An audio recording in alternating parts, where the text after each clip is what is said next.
the place for the realest conversations. I appreciate United Garden Homes for stopping through with a check for $2,000. Yes. Some people came through anonymously. Yes. Dropped off money. The family has received those funds.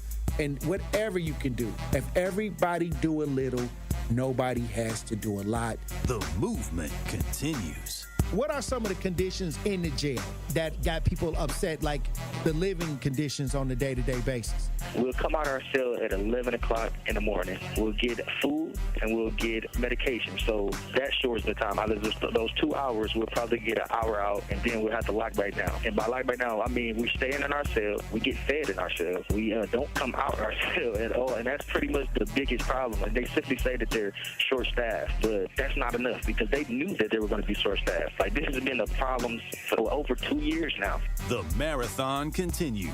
There's never been a better time to make change in the city of Milwaukee, starting with the youth. And we talked about the housing. Willie Hines, y'all boy Willie Hines, and they trying to change the leadership over there.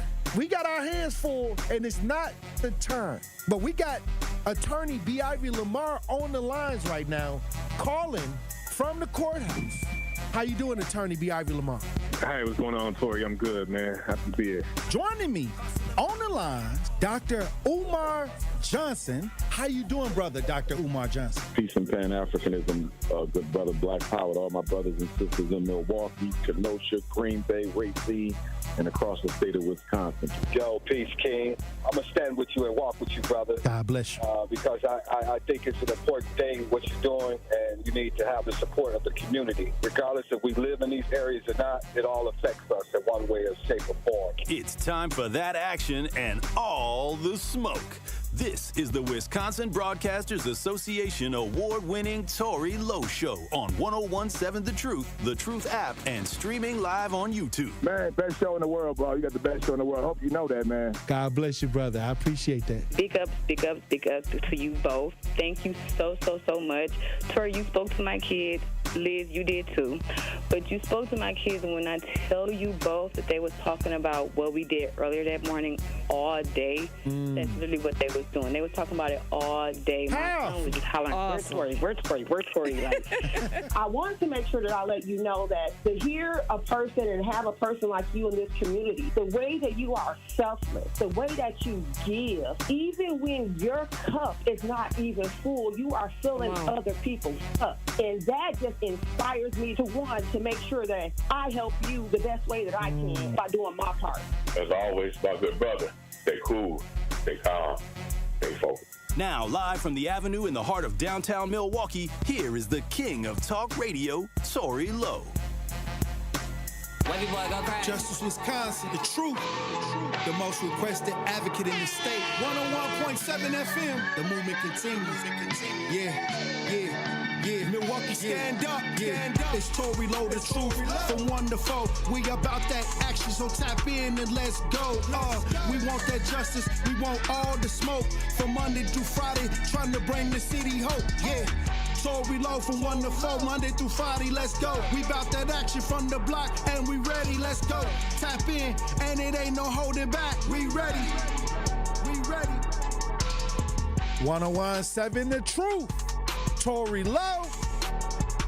Lowe Show, live from American Family Insurance Studio at the Avenue. And I'm here for the action. And nothing but that action. And I want all the smoke. Who wants the smoke today? Salute to all my brothers and sisters on the front lines. The marathon continues. The movement continues. How everybody doing out there in Radio Land? How everybody doing out there in the chat? Another powerful show today. We got a lot to cover, Truth Nation. So I'm gonna need y'all to open up your ears, okay? Salute. Who we got in the chat? Kawanda, S.E., Sylvia, Josh, Jeff,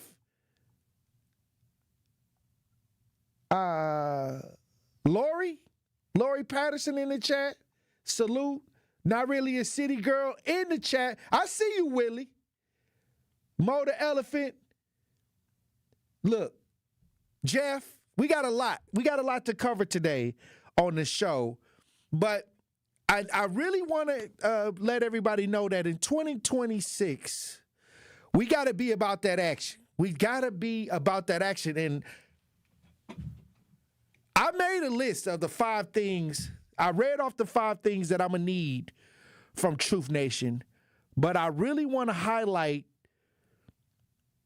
the 5th thing that I wanted everybody to do. And this was something that I felt was much needed. And I want to talk about it because I don't believe that people was actually, really hearing me when I said I need families to start their own business within the family in 2026. And when I say that, I want to help families next year start a business idea. The family sit at the table, create a business idea. And then once they get it developed to the point where, they go through the process to get the business started, I'm going to come into the front room with them and market it and give them advice and set up people to come talk to them and coach them and things like that. Because I found out that when they said that the SNAP benefits was stalled out, that a lot of people didn't know what to do. Because they've been on the system, and some people need that. Some people need that help, that assistance. But when I was coming up, me and Grandma was on the system, and she always told me to go to school, get a good education. And she never installed the entrepreneurial spirit. I'm talking about the legal. My granddaddy was out there entrepreneuring, trying to be an entrepreneur, but it wasn't on paper, if you feel what I'm saying.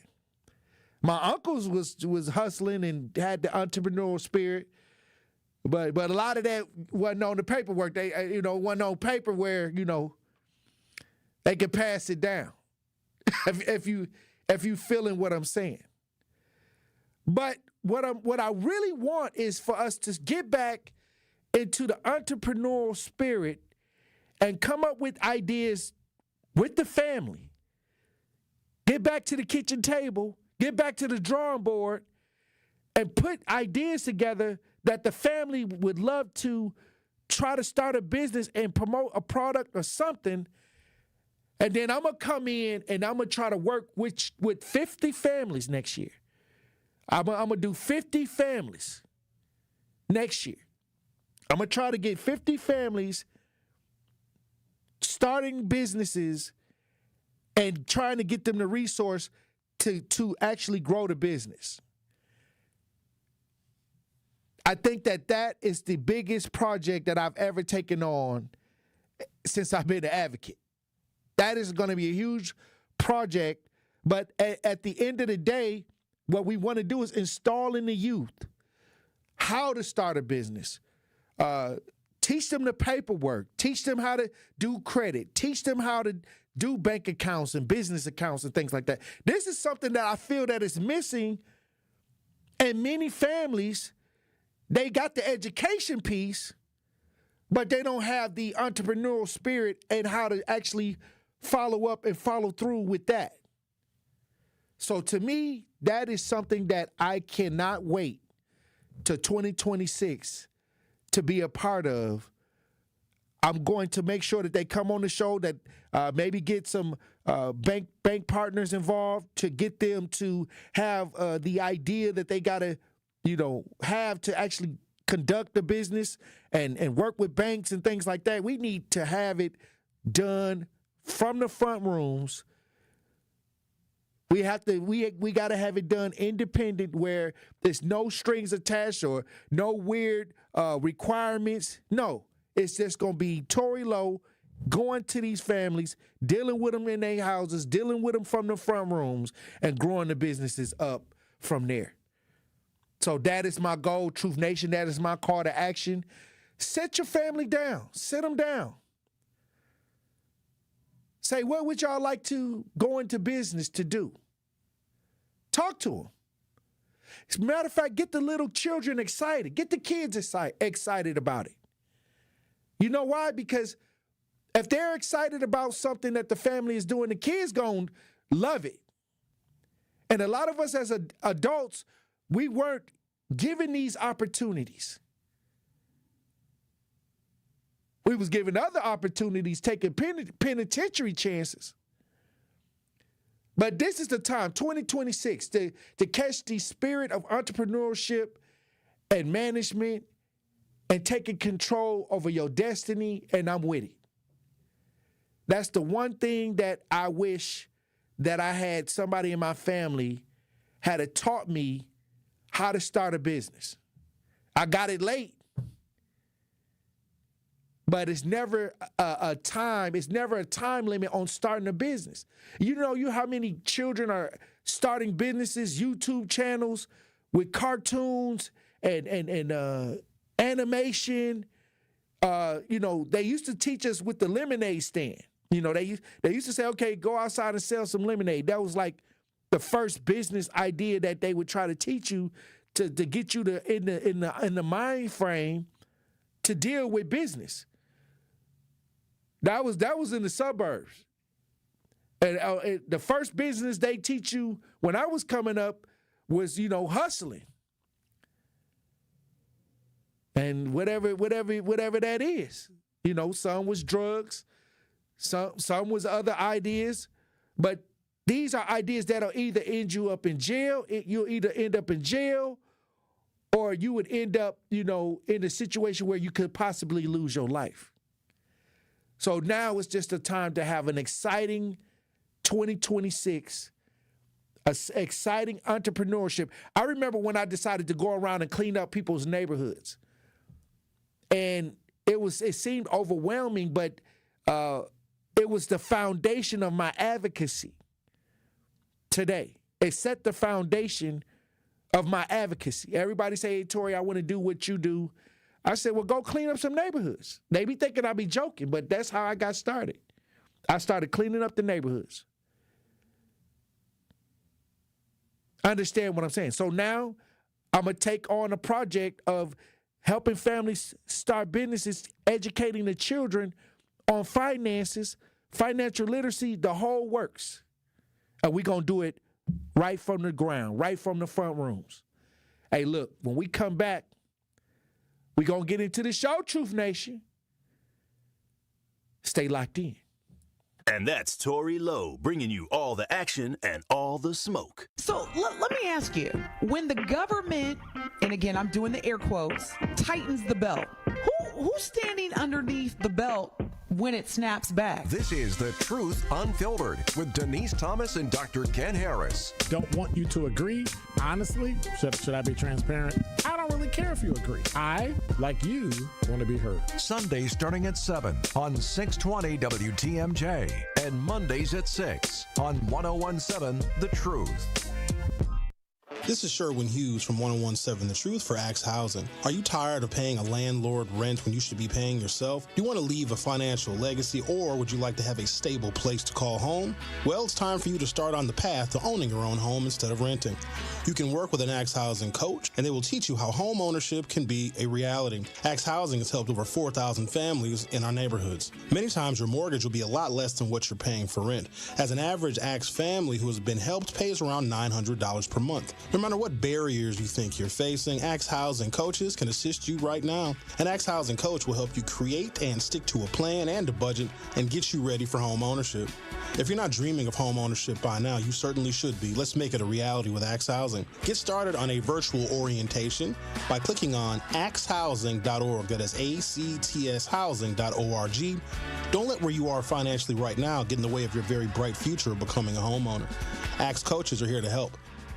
Are you ready for open enrollment? Now through January 15th, you can explore affordable health insurance options if you don't already have coverage through your job, Medicare, or Medicaid. The Community Health Access Program, CHAP, helps residents find affordable plans and guides you through the enrollment process, connecting you with resources to support your family. CHAP is a program of the City of Milwaukee Health Department. Learn more at milwaukee.gov/CHAP. That is milwaukee.gov/CHAP, or calling 414-287 286-8620. Wisconsin winters can be tough, and so are higher energy bills. The Community Advocates Milwaukee County Energy Assistance Program is ready to help you. Eligible Milwaukee County residents can receive help with their energy bills and weatherization benefits to keep you warm and help you manage your heating and electric bills. Schedule your personal appointment at keepwarmmke.org or call 414-270-4653. For more details about locations and hours of operation, go to communityadvocates.net. This program is administered by the State of Wisconsin Department of Administration.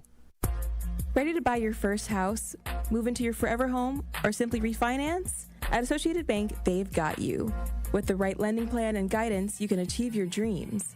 Your financial goals are much closer than you think, and Associated Bank is excited to help you reach them. Learn more at associatedbank.com/lending or ask a banker for details. Subject to credit approval. Member FDIC. Equal housing lender.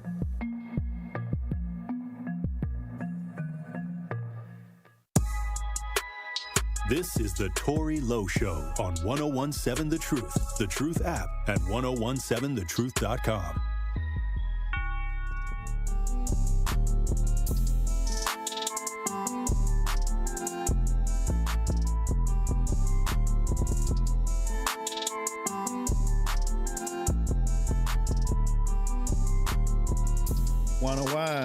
Seven The Truth. Tory Lowe Show. I want to get into this animal mistreatment case. They're saying it's 27 dogs were seized. A Kenosha couple faces 170 counts of animal mistreatment. Now, we had the dog ring that was exposed in the city. What are they doing with these dogs? Leave them damn dogs alone. Why y'all messing with the dogs lately? I don't know. But we got audio on this. If you're watching this, we broadcast live. We got video. Let's listen. Can't fathom having that many dogs in my house. Police say a Kenosha couple tried to keep what they were doing at this home hidden, but investigators say it was hard for Luis Melendez and Margarita Arrieta Alcaide to conceal more than 24 dogs living inside. To keep up on the cleanliness of the home, obviously they weren't able to do that. A criminal complaint explains police got a tip. When officers arrived, they say they were met with the smell of animal excrement before the door had been opened. Oh, wow. Photos from the basement show dogs locked in small crates. Police say there was no food or water, and the pit bulls and Frenchies were living in their own waste. Malnourishment, exposure to urine and feces, and a lack of exposure to proper health care that they should have received. Investigators say Melendez wasn't supposed to have dogs in the first place. In December of 2024, he was investigated and charged for mistreatment of animals. He was out on bond, prohibited from having any animals at his house. This was unexpected, and so it definitely put a strain on our resources. The 24 dogs are now with the Wisconsin Humane Society, getting the attention investigators say they need. We're really just focused on providing daily care and enrichment and veterinary oversight of these animals. Wow.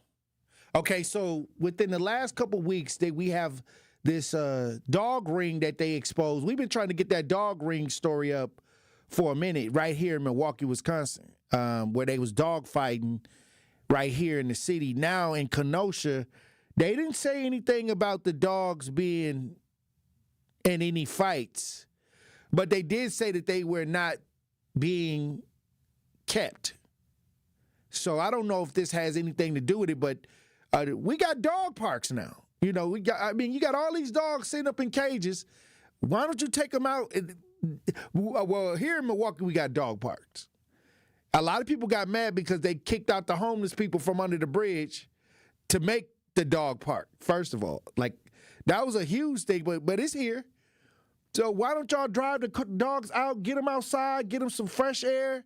They saying that the dogs sitting up in their own waste and things like that. I mean, why are you even getting the dogs? Are you selling the dogs?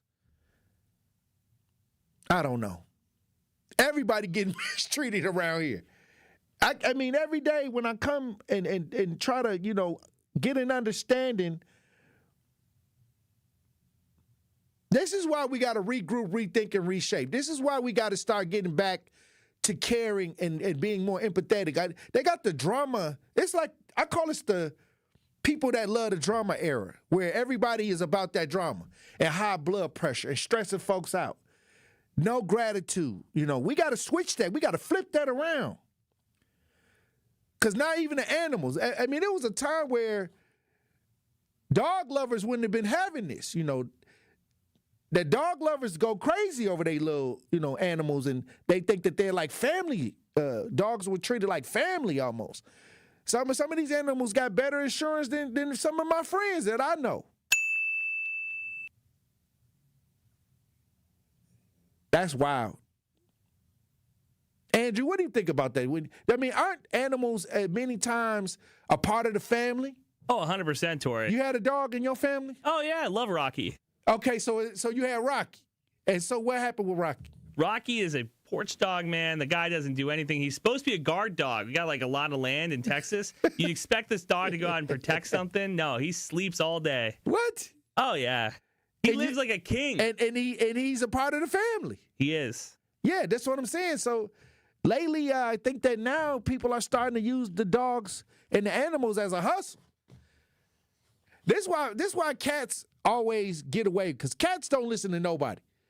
You can put a leash on a cat, but the cat gonna go crazy. Like, the cat don't want to be, told what to do many times. But a dogs are man's best friends. They'll, if you train them right, they'll, be your buddy for the rest of your life, unless they land on the front porch and not doing their job. But what I'm saying is that these animals, these domesticated animals now, especially what I'm saying with dogs, they're doing something, maybe trying to sell them, or maybe trying to do something illegal with them now. Why you got 170 dogs? Sounds like a puppy mill, Tory. It does sound like a puppy mill, but if you ain't selling them, you ain't getting them off fast enough. It sounds like they had a great idea, like, okay, we gonna raise these dogs up and we gonna sell them. Okay, you ain't sold 5 in like 2 months. What you doing? This wouldn't pass the Tory Lowe business It test. would not. I wouldn't. They need to really get into understanding how to. If they was gonna sell the dogs, it wouldn't have been a problem, because they would have been getting rid of them as fast as they was coming. I don't even know if that was even the case with this. All I'm saying is that I'm seeing stories pop up with abuse with dogs. A lot of animal abuse lately. A lot of animal abuse coming through the show in the last couple weeks. So let's keep your head on the swivel. If you got people that's out here neglecting things and not keeping things the way they need to be, thank God for the person that gave the tip, because that was just we talk about the kids that was found in that makeshift shelter in Alabama the other day. People are doing things, and I'm not going to say it's mental health. Some people are sick, and they may not love themselves enough to really even care for an animal or children. Did you ever have a pet, Tory? You know what? Grandma used to have cats when I was coming up, but I was always allergic to them. So she didn't know. She didn't know. We didn't know. So, yeah, but I did have a dog in Minnesota. What type of dog? Little man. It was a Shih Tzu. Yeah, it was a little Shih Tzu. It was always begging for food, and I was able to teach him tricks because I would give him a little biscuit. Then somebody came along and said, "Oh, they wanted him," and then I gave them. I let them have him. Cause what? Yeah, because they wanted him more than I wanted him. And then I was at the point where I was just tired of. He was pooping all over the place, and I was always gone. So I just let him. You need to go to with somebody that's gonna be around you every day. So I let little man go with somebody that would take care of him on a day-to-day basis. Me and Maurice would feed him. We would feed him and everything and make sure he was straight. And he was kind of like your dog, laying on the porch. And then, but he would also, sometimes we would miss getting him out, and he would poop on the carpet and stuff like so. Somebody took better care of him. I was too busy to really take care of him the way he needs to be taken care of. I just cannot picture you as a small dog guy. You know what? I started out small because sometimes when dogs use the bathroom and they look like a human did it, I don't want that kind of dog. I want a little dog so I can get a little plastic bag, pick them up, pick up the waste and throw it in the garbage. I don't want no dog that's big that eat as much as me, and then it look like, you know, a human, a grown man didn't use the bathroom. I don't want that. That's not my style. That is not my style. But if I get a farm, I'll get some big dogs. I'll get some Dobermans or something like that. Some Marmadukes. Yeah, some that's gonna protect the land. Yeah, I can see that. But if I'm in the house, I want a little bitty dog that I can cuddle with, that I can hold. You know what I mean? Hey, look, when we come back, we'll have a pop culture report. Truth Nation, stay locked in. You are listening to The Tory Lowe Show on 101.7 The Truth app, and 1017thetruth.com. Your home has been working hard for you. Now it's time to let it work a little harder. With a home equity line of credit from Brewery Credit Union, you can turn the equity you've built into smart solutions. Pay off high-interest debt, remodel your kitchen, or take care of life's unexpected expenses with flexible access to funds when you need them. Apply today and put your home's value to work for you. Visit brewerycu.com or stop by Brewery Credit Union. Equal housing lender. Federally insured by NCUA. Life's better with American Family Insurance because we know you love working weekends. If it means working on your dream home, both inside and out. And we're here to help protect those dreams so you can enjoy peace of mind. Save up to 40% when you bundle home and auto. American Family Insurance. Get a quote and find an agent at amfam.com. Products not available in every state. Some exclusions apply. American Family Mutual Insurance Company, SI, and its operating company, 6000 American Parkway, Madison, Wisconsin. Today's College Month Spotlight is brought to you by Marquette University, and now I am so excited to be joined by Kennedy Luckett, a sophomore at Marquette University who is the first recipient of the prestigious Way Scholars Program. Let's get right into it, though, Kennedy. You are the first ever Way Scholar. Can you talk about your whole experience of getting that award on live TV on the Today Show? It was a surprise, like it was supposed to be. I didn't know what was going on or what I was being necessarily interviewed for. Oh. I got told like I was moving to the next round, did like an on-screen interview, which they liked that too. And then they were like, okay, hey. And then they flew me out to New York. They told me D Wade was there, but like I wasn't going to be able to meet him. So I was like, oh, okay. And then I come out behind the stage and he's saying my name sitting on the couch. And I was like, oh, I was tricked. I am going to meet him. That was super cool. And then I was presented with the award. So that was super cool.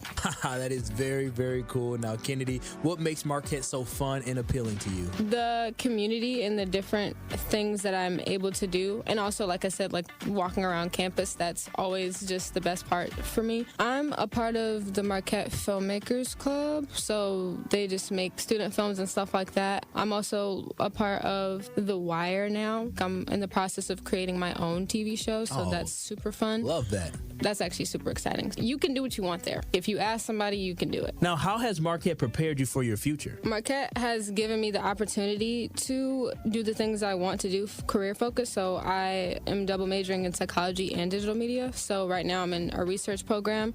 Marquette gave me all the information before I even accepted my admissions about research opportunities I could do. So I hopped on that my first year. Also, with making this TV show, I want to be a showrunner and a director. I'm getting experience with all the stuff I want to do now. So by the time I'm graduated, I have some really nice footing to be able to do what I want to do.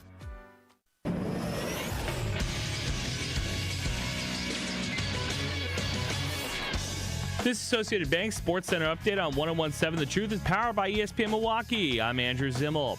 The Milwaukee Bucks lost 118-106 on the road to the Cleveland Cavaliers Monday night. Giannis Antetokounmpo was limited to 14 minutes after leaving the game with a groin strain. The Greek Freak was undergoing an MRI today to see the severity of the injury.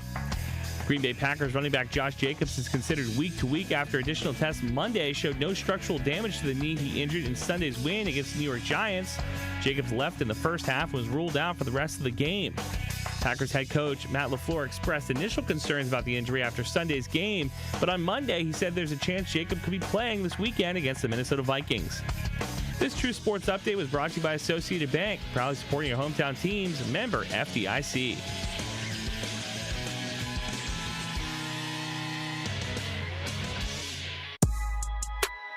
This is the Tory Lowe Show on 1017 The Truth app, and 1017thetruth.com.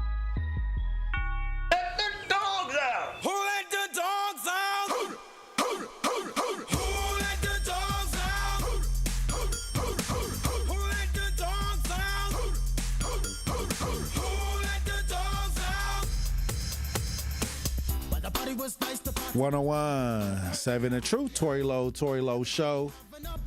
Joining me for the Pop Culture Report, GP, Truth Nation Insider, in studio. What it do? Is that New York's finest? Yes, it is. Hey, look, GP, I want to talk about this. I want to jump to this because I know you just kind of saw this, but Nicki Minaj is set to speak at the United Nations on November 18th, addressing the violence against Christians in Nigeria. She will be joined by U.S. Ambassador to the UN, Mike Walls, and Trump. A lot of people is buzzing about this. I'm not understanding why Nicki Minaj, of all peoples, would be the voice of change and violence. Ain't she from the islands? I'm not sure if she's native. I don't know if she is native to there, and because I know she ended up living in Queens for some time. That's kind of where she resides in her home that she claims the most. But I still don't know who thought this would be a good idea. I mean, obviously. Well, I don't see the difference of using Megan Thee Stallion to come to Milwaukee to do the twerk, in front of everybody. Political stuff never makes sense, but they use people of influence all the time. That is true, but this feels like, again, something that you would see on a Simpsons or a Family Guy episode. Like, why would Nicki Minaj have to speak at the UN? Again, what is her purpose? I spoke at the UN when they came to Chicago. You're not walking around with a pink wig on. Tory. Oh, wow. Oh, so you said that. Leggings, so I don't know. Why are they using these women rappers? Because for the last couple years, Glorilla, okay, so Megan Thee Stallion, Cardi B, why not Nicki? I think, again, when did that make sense? No, it never will. Okay. Again, but when we talk about it all the time, these artists have a larger than life personality, and they obviously resonate with a lot more people than your average politician does. A lot of people don't know the alderman down the street or the mayor of their town. So I guess maybe Nicki Minaj going there will kind of bring more eyes, whether it be women or kind of people who are in the younger demographic, whether it be Gen Zs or millennials who like her music. Again, I just don't know how she would be the voice of change and reason for something that is happening in a country where she probably has not been in 20 to 30 years, if not longer. She's not on the ground. She's not there witnessing. She's not talking to people, I'm assuming. Again, these are all assumptions because this is breaking news. But I don't think that she would be the perfect person to kind of describe the troubles of people who are in somewhere where she's not. And she's speaking on the persecution of Christians in Nigeria. She can go up there and just blast Jay-Z. Well, that's what I'm saying. Like, she was just in a bunch of drama here in America. Right. But now she's speaking against people killing Christians in Nigeria. I mean, hey, let's wait and see. Maybe she'll take the message is anybody can bring that message. Yes, absolutely. I mean, I don't think that you need to be, a certain type of person to bring that message. I think that you got to hear the message and ignore the messenger in this situation. I think so. I think that she's bringing attention to it now because we're talking about it. I mean, it is something. I didn't even know Christians was even getting killed in Nigeria. But that's the thing. These are the things that they don't report. These are the things that kind of go unnoticed. Obviously, we don't have eyes and boots on the ground to see and kind of feel the problems and the tensions that are going on with people in countries like this. So maybe, maybe the jury is out. Maybe we'll give her some grace here. Maybe we'll see if she has just anything. Like you gave Megan Thee Stallion. You was all up for Megan Thee Stallion when she was doing all that twerking for the Kamala Harris event. I don't know. She never impressed me. It was nice. It was nice. Yeah, you loved the little blue outfit she had on. Glorilla came out. Oh man, no, I don't enjoy the circus. Again, we've talked about this case numerous times, but Tory Lanez is now back in the news again. Again, he was reportedly ordered to pay $20,000 for dodging questions related to the case, obviously, which also involves another blogger, Milagro Grams, better known as Milagro Cooper. Right. But basically, the defamation suit kind of alleges that there were some images or that were falsified or kind of shared online, referencing the P word. I won't say it out loud, but so Tory kind of in this deposition. Again, according to Rolling Stone, he was held in contempt of court And she warned him, or the judge, Lisette M. Reed in this case, warned him that his attempt to block questions related to the case could get him fined. When he expressed his approval of the fine and remaining silent, Lane said, "Whatever the fines are, I'll pay them. I'm a millionaire. I don't care." And so he kind of went on. He was removed from the courtroom a couple times. I know his counsel probably tried to talk to him and kind of talk him out of it. And he was brought He ain't back got nothing to lose anyway. They blocked his appeal. Absolutely. So he trying to wild out because that attention will keep fueling his fan base to continue to buy his music. I wouldn't even say wild out. Again, everything has kind of been already said for him. Again, he was in jail. He obviously was stabbed up. His life was, obviously in danger. There's a lot of different circumstantial evidence that has come out after the fact that has pointed towards him not being the true shooter. But again, we talk about all the time in the streets or the street code that it's better to not say a word than it is to kind of say or prove your innocence in some reason, which is, again, mind-boggling to me. But again, he's about to serve, 8 to 10 years for something that he allegedly did not do. And there's other people that have come out on his behalf. Kelsey, I believe, her friend, which also said that he was not the one that discharged the gun.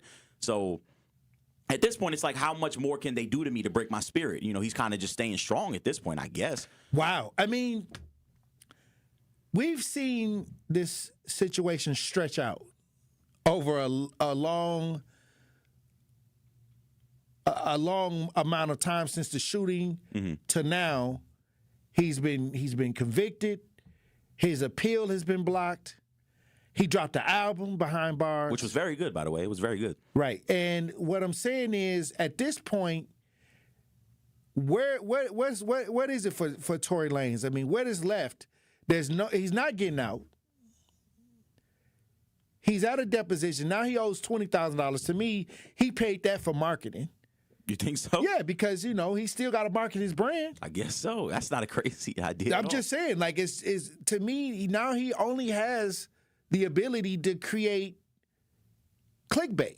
I mean, the story will always be told for him. I think, obviously, they were in some type of consensual relationship.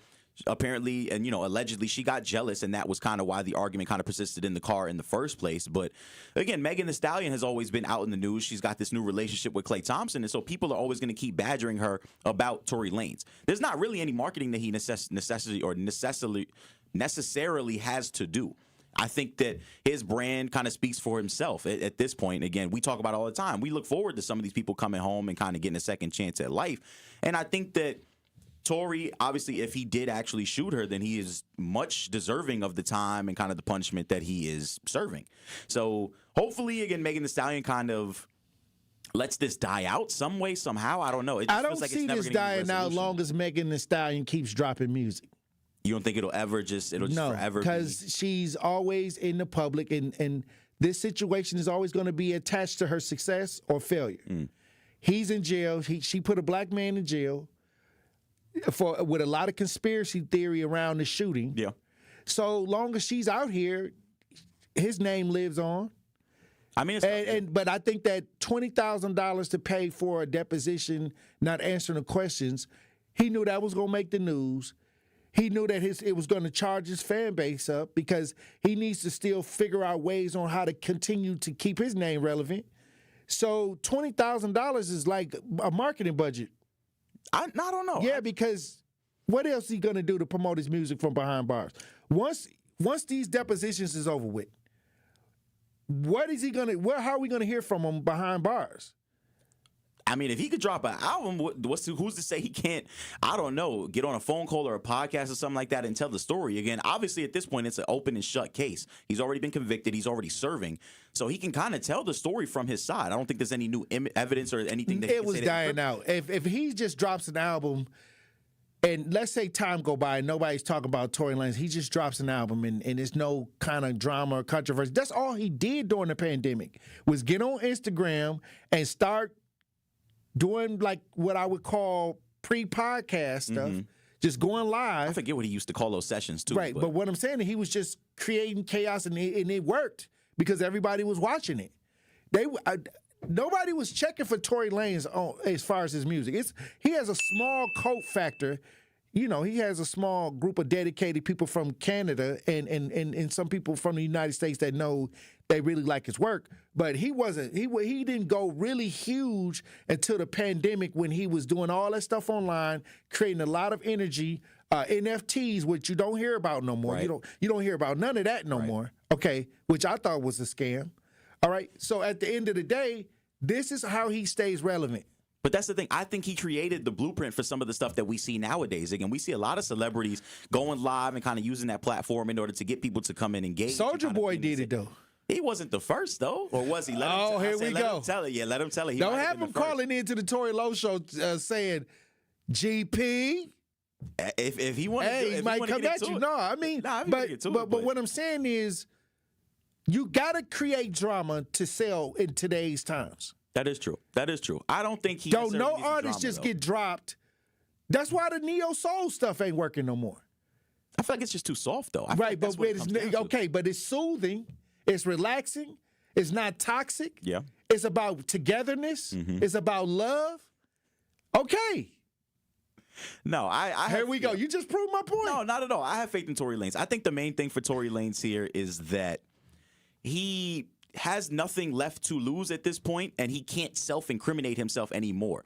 Or there's nothing that he can do to change his circumstances, so there's nothing to speak on. There's no point in him kind of alluding to whatever communication that he had with Milagro Cooper or any of the kind of information and all the other stuff and dates and times that they shared. He pled his case in court, and it wasn't sufficient enough because there were a lot of people that left out a lot of things from their testimony.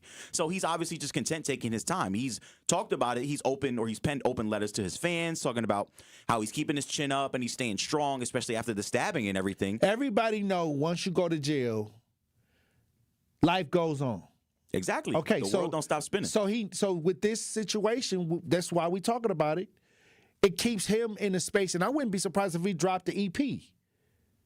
That was a good EP, man. I'm talking about another one. For sure that's due. For sure that's coming down the pipe. But again, we won't. I guess we won't see kind of any type of resolution to it because at the end of the day, people feel a type of way that he did have a chance to proclaim his innocence and he didn't take the opportunity to the fullest. He wanted to remain loyal or true to whatever street code or whatever he signed up for. And so Megan Thee Stallion is kind of, I don't want to say taking advantage of it because she essentially is the victim here if we're just basing it off the case. But there will be a time when he will come home. He has a date, which is the most important thing, obviously, for anyone facing a crime. And when he comes home, he will have the choice whether to tell the story or kind of move on with the second act of his life. Maybe make a documentary or something. I hope so. I'd like to hear it. Why not? All right, when we come back, we'll have more Pop Culture Report with GP. Truth Nation, stay locked in right here on Tory Lowe. Don't touch that dial. The Tory Lowe Show will be right back on 1017 The Truth, The Truth app, and 1017thetruth.com. On Tuesday night, the Milwaukee Panthers return home to take on the Dominican University Stars. Jovanovic free throw line. Backs down DeVries with a left-hand dribble. Feeds, fires, and scores. Hubbard as well on the floor. Aguilar in. Bulldog scoops and scores. Two tough ones for Amar Aguilar. Scott Warris has the coverage Tuesday starting at 5:30 on 1017 The Truth and the Milwaukee Panthers Sports Network from Learfield. Tip-off happens at 6 o'clock. It's 1017 The Truth. Dr. Ken Harris for Pella Windows and Doors of Wisconsin. Sometimes teams take a timeout to regroup and call the right play. When it comes to your home, Gina Della and her team at Pella Windows and Doors of Wisconsin always have the winning game plan. Check out the championship caliber play call this month. A whole house of beautiful, new, energy-efficient Pella windows for as low as $297 a month. And get this, 0% interest for up to 6 years. That's like running a drive that keeps moving the chains with no penalties and no interest. And I can tell you from my experience, Pella Windows actually stop the drafts. You'll stay comfortable no matter how cold it gets outside. Think about it. Energy savings, comfort, and a great monthly payment you can actually manage. That's why I trust Pella Windows and Doors of Wisconsin and why this is the right time to make your move. Call today and schedule your free consultation at PellaWI.com. Certain restrictions apply. Ends 11/30 of 2025. Ready to buy your first house, move into your forever home, or simply refinance? At Associated Bank, they've got you. With the right lending plan and guidance, you can achieve your dreams. Your financial goals are much closer than you think, and Associated Bank is excited to help you reach them. Learn more at associatedbank.com/lending or ask a banker for details. Subject to credit approval. Member FDIC, Equal Housing Lender.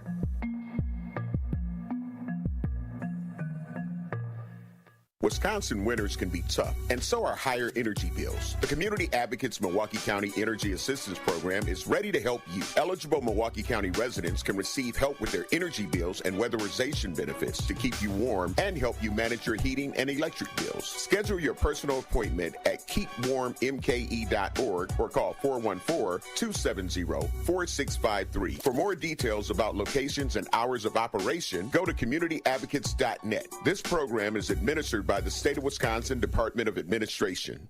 Harley-Davidson is an iconic Milwaukee brand, recognized worldwide for its innovation and strength. For many years, Harley-Davidson has partnered with Junior Achievement to prepare the future workforce of our community. Together, we're ensuring young people discover the career path that's right for them. To learn more, visit wisconsin.ja.org. After a crash with a semi-truck, everything can change instantly. At Gruber Law Offices, we have the knowledge and experience to make sure you're protected. And we're here to help whenever you need us. Gruber Law Offices. One call, that's all. This is the Tory Lowe Show on 1017 The Truth, The Truth app, and 1017thetruth.com.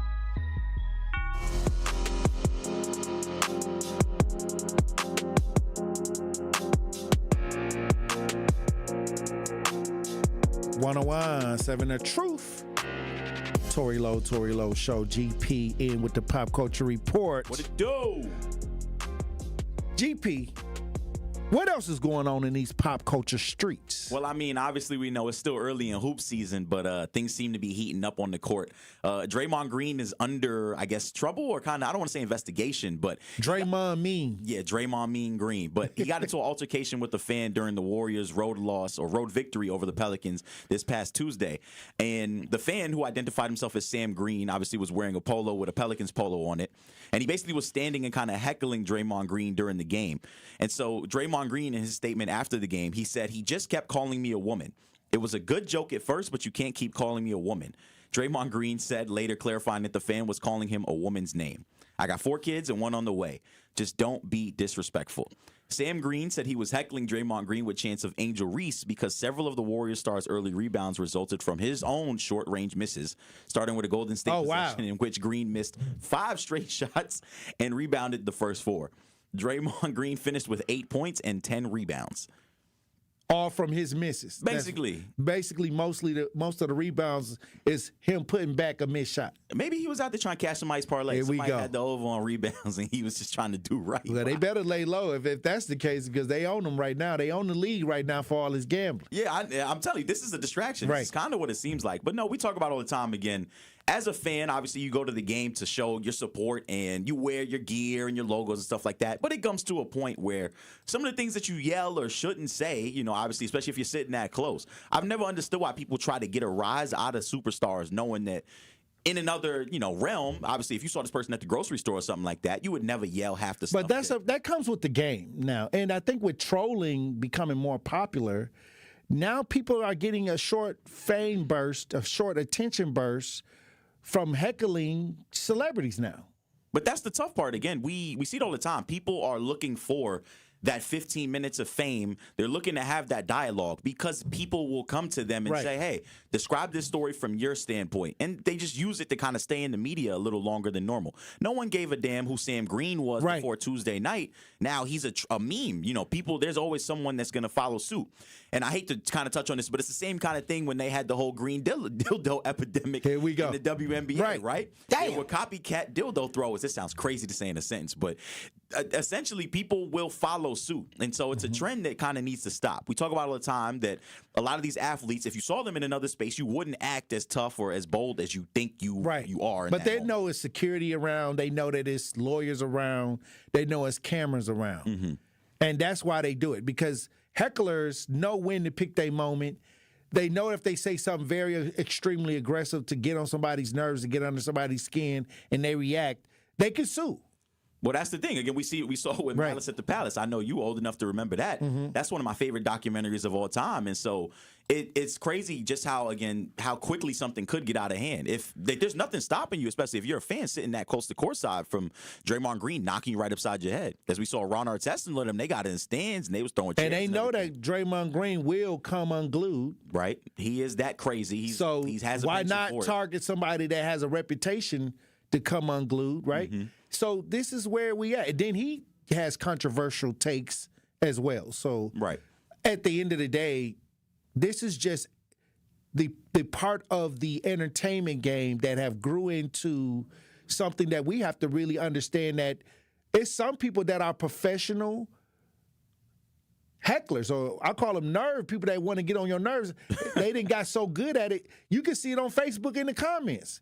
It'll be 101 comments that's, oh, this was awesome. And then everybody only focus on that one comment where somebody trolled the comments. But that's the thing. We live in a culture now where people are professional rage baiters and trollers. And even if something, again, could be the most heartbreaking kind of story in the world, people are in the comments trying to get a rise out of people because they want that engagement. They need the likes, whatever product they're trying to market, or if they're trying to draw attention to themselves. And so it's kind of sad, again, that we see people feel the need. Again, he spent essentially a couple $1,000s to get a moment or get a rise out of Draymond Green instead of just enjoying the game like every other, purist. During the election, bots was all over my show, trying to get a rise out of people, And I'll tell you this, like, you got to have thick skin. You got to understand that when you're doing what you're doing, you got to be focused. And it's some people's job to get you off focus. Yeah, you got to. So you got to know that comes with the game. Yeah, I was going to say that. You got to know how to navigate. Again, he's someone that's always been able to be knocked off his square. Again, he knocked out a teammate essentially. There was another time where he stepped on Sabonis's chest.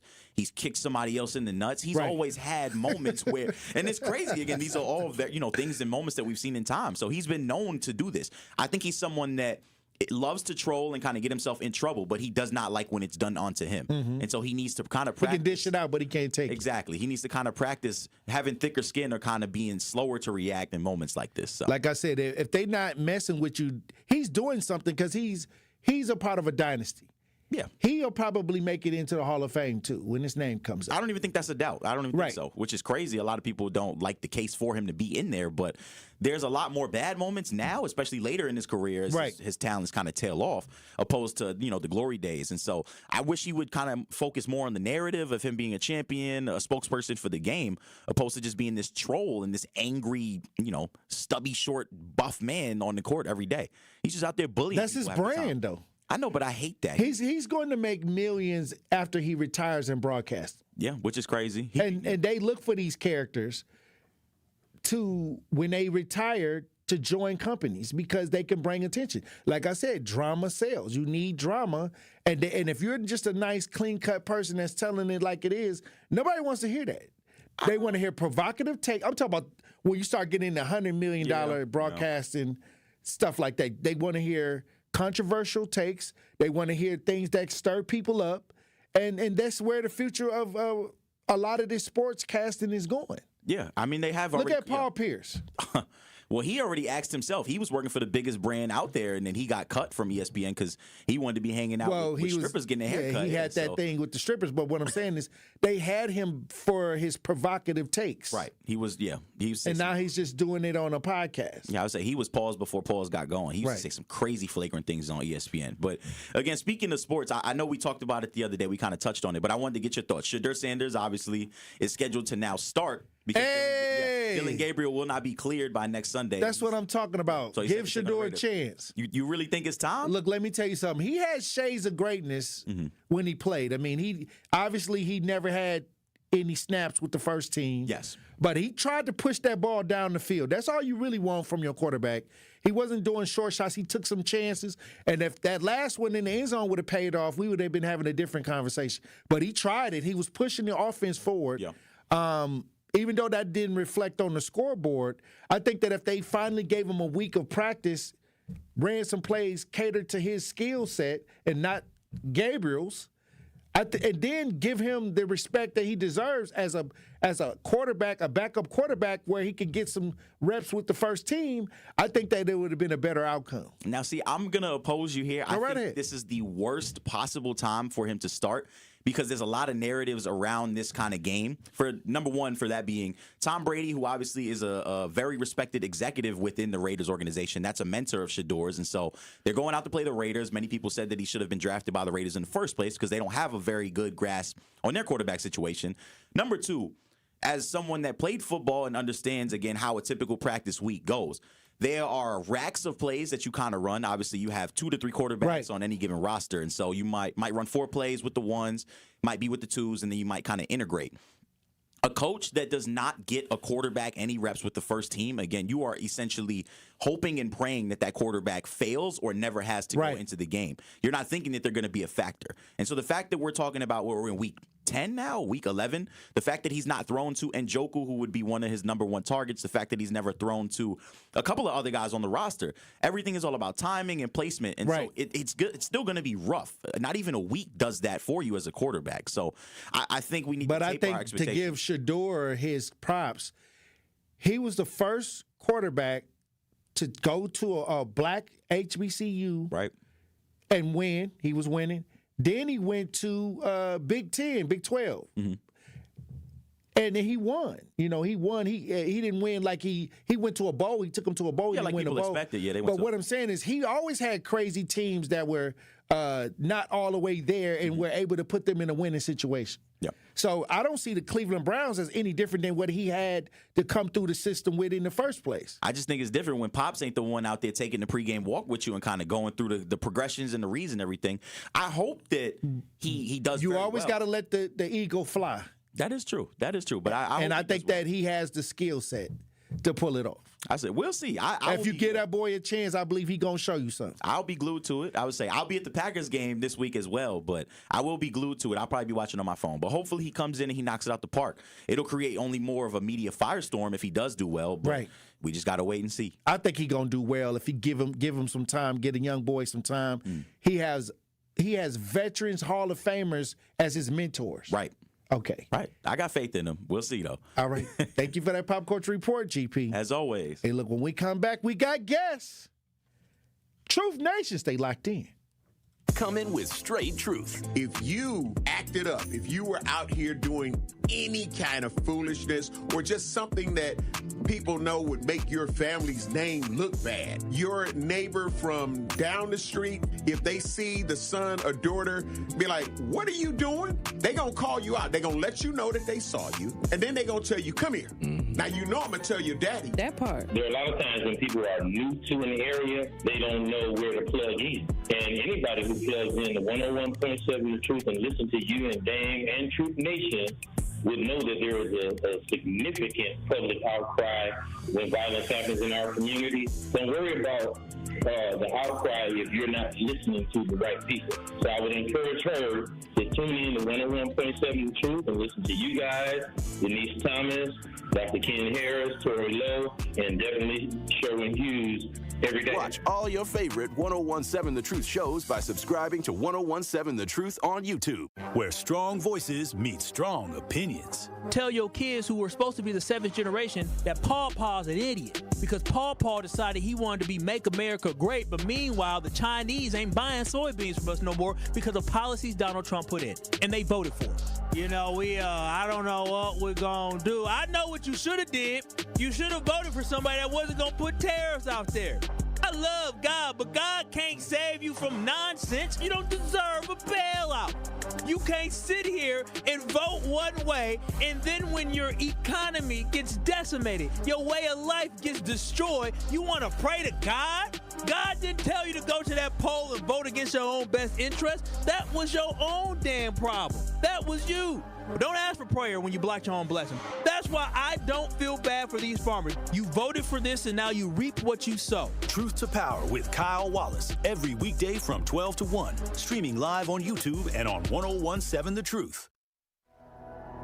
The more you listen to your kids, the closer you'll be.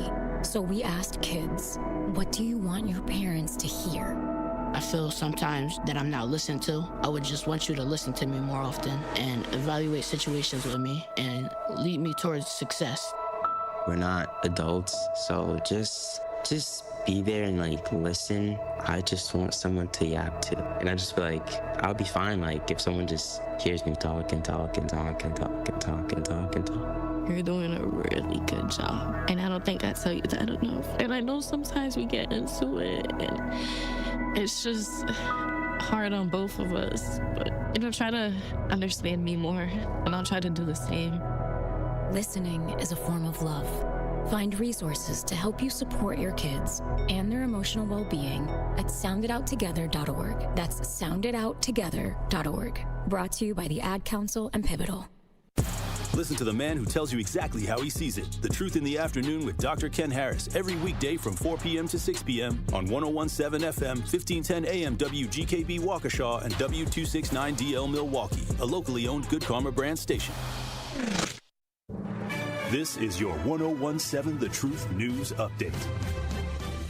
Hello, everyone. This is Rhea Riley with your news update. Fans of the Milwaukee Public Museum have one more year to enjoy it. The museum will remain open for all of 2026, while construction on the new Nature and Culture Museum of Wisconsin is being completed. To celebrate, the museum will host a year-long celebration of their greatest hits, with themes focused on the museum's most iconic and beloved exhibits, including the streets of Old Milwaukee. The last day to visit the current museum will be January 3rd, 2027. The new museum is set to open in the spring of 2027. Over 70 cities across the Badger State will receive funding to improve drinking water quality. Governor Tony Evers and the Department of Natural Resources announced more than $280 million has been allocated for financial assistance through the Safe Drinking Water Loan Program. The funding will help cities with water infrastructure projects, including those that address contaminants such as PFAS and nitrates. Municipalities will start receiving the funding over the next year. A DoorDash driver charged with killing a Canadian tourist in Sheboygan Falls pled not guilty in court Monday afternoon. 35-year-old Luis Cruz Burgos is charged with the first-degree reckless homicide for the murder of Giovanni Robinson from Ontario back in September. Robinson was visiting with friends on a golf outing when investigators say they attempted to negotiate a ride home from a bar. As they were walking away, someone fired the gunshot that killed Robinson from a car registered to Cruz Burgos. He's due back in court for a scheduling conference in January. This has been your news update. The Tory Lowe Show continues on the new 101.7 The Truth. Justice Wisconsin, the truth, the most requested advocate in the state. 101.7 FM, the movement continues. Yeah. Milwaukee, stand up, stand up. It's Tory Lowe, the truth, from 1 to 4. We about that action, so tap in and let's go. We want that justice, we want all the smoke. From Monday through Friday, trying to bring the city hope. Yeah. Tory Lowe from 1 to 4, Monday through Friday, let's go. We bout that action from the block, and we ready, let's go. Tap in, and it ain't no holding back. We ready. 101.7 The Truth. Tory Lowe Show, live from American Family Insurance Studio at the Avenue. The movement continues. The marathon continues right here on 101.7 The Truth. Thank you for joining me for the second hour of the Tory Lowe Show. And we got guests. We got Sarah Neubauer in studio, Community Engagement Manager at Potawatomi Casino and Hotel. Yeah, thank you for having me. How you doing? How you doing today? I'm doing great. Now, glad to be here. I want to talk about this community program, Heart of Canal Street. Mm-hmm. Now, this is something that is working with organizations giving back to the neighborhood. Yes, so it's a Potawatomi signature giving program, and the mission is to improve the lives of the children in southeastern Wisconsin right here in our own communities. Well, I'll say this. When I saw this, I knew that you had to come on the show, on the Tory Lowe Show. Because I know so many people that go down to Potto and they it's a part of their routines during the week, family members and things like that. Right. And I said, when I heard that about this program, we definitely need to get the information out there because this is something that's powerful, that is a different look at Potto. Right. As an organization that's dealing with the community and giving back into the community. Yeah, not many people know about this community program that we have. It's actually our 31st year doing it, giving back to the community, giving back to children. So I'm glad that we have these opportunities to really share what we can do and what we do with the communities. Now, what is the reason behind this? The Heart of Canal Street. How did y'all come up with this? Yeah, so, children we like to say they're our future, and they're a vulnerable population, and we can't have a bright future if we aren't collectively providing, protecting, leading, guiding those children and have that bright future. So it's definitely the core, one of the core principles of the tribe of Potawatomi and everyone here. So we all really support it. And what is the process, that people can get involved? Many times we don't know about certain things because these are annual things that happen. Yes. Yeah. Can you describe the process and how it works for different charities? Yeah, so it's a multi-level process. So there's the portion for the charities, and then there's a portion for guests and visitors that want to take part in Heart of Canal Street. So if you're an organization, you can be a children's charity, 501c3, and apply to be a part of the Heart of Canal Street giving program and event, and that event takes place in December. Applications are closed right now for this year, but remember this for next year. When does it open back up? It opens up usually, I would say October. Okay. October. So around October, keep your head on the swift. Exactly. Right. And participate in these things because, these are things that you can help out when you go down there and play bingo. Yes. So the other part is if you want to, as the community, want to come out and support these children's charities. And you can do that by playing the Heart of Canal Street bingo game. Or we have other options that are smaller impact, such as buying a milkshake or a drink or a bingo lucky troll or a bingo dauber. And those funds go towards our fundraising as well. But the biggest impact is playing the Heart of Canal Street bingo game. Now, I want to come down there as a celebrity host. We would love to have the bingo game. Have my people have Truth Nation come down and help a great cause, because what we really want to do is make sure that not only are we identifying how and different ways to help get resources out here, but kind of, put our energy in the right spaces to continue to create that resource as well. Absolutely. I'm seeing over 30 years and 21 million raised. It's that's a lot. It is. And it's crazy that people don't know about it, but that's over here. That's why we have people like you helping us out and getting the word out about all of that this community has done to help support these charities. So it's not just Potawatomi. We need the support of the community to come out and help as well, and we're really grateful for that. And there's a lot of things going on at Potto as well. New additions. I seen the sports book. You can get down there. The new cafeteria, the food court is off the chain. I mean, do y'all still got the crabs and what they call the crab legs? They used to love the crab legs. We have them. Are they back? There. We have them. They kind of went away a little bit. Yeah. But it's amazing that what you're doing down there, especially with the Heart of Canal Street. Also, the Truth Community Awards will be held as well down at Potto. So these are just amazing partnerships that we're having. And when we talk about just looking forward to dealing and helping the community, what are some of the charities and the ways in the past that have been assisting?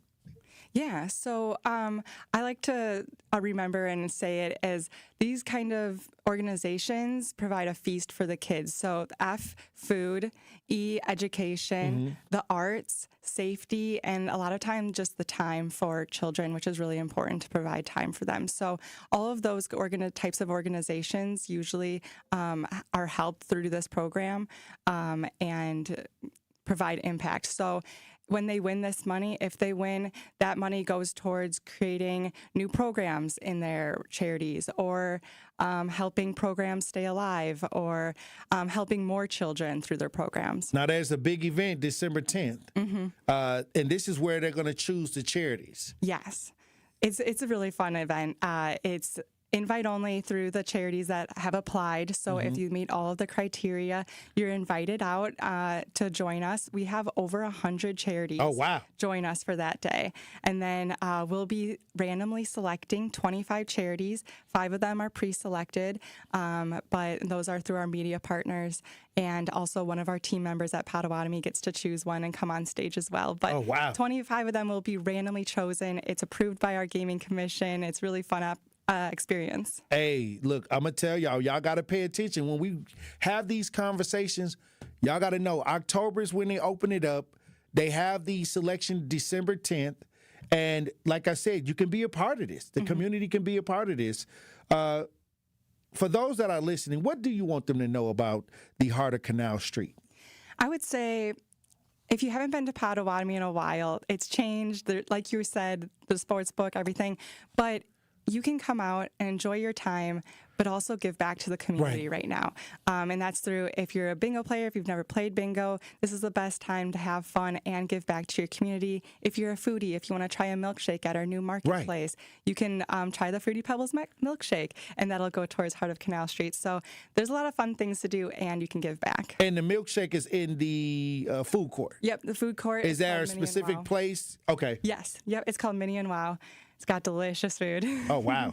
Now, I love the food court now when I'm down there watching the sports, and it's just amazing to be there now because of the new additions. And how can people be a part of what's going on? So we just ask you to come out and play bingo. When you play that bingo game, half of the winnings goes towards you, half of it goes to Heart of Canal Street. So you're still winning. It's a win-win, and it's just fun as well. Or you can come out, have some food, and enjoy yourselves. And if anybody wants to go look online, is there any more information on the Heart of Canal Street? Yes. So you can go to potawatomi.com/heart.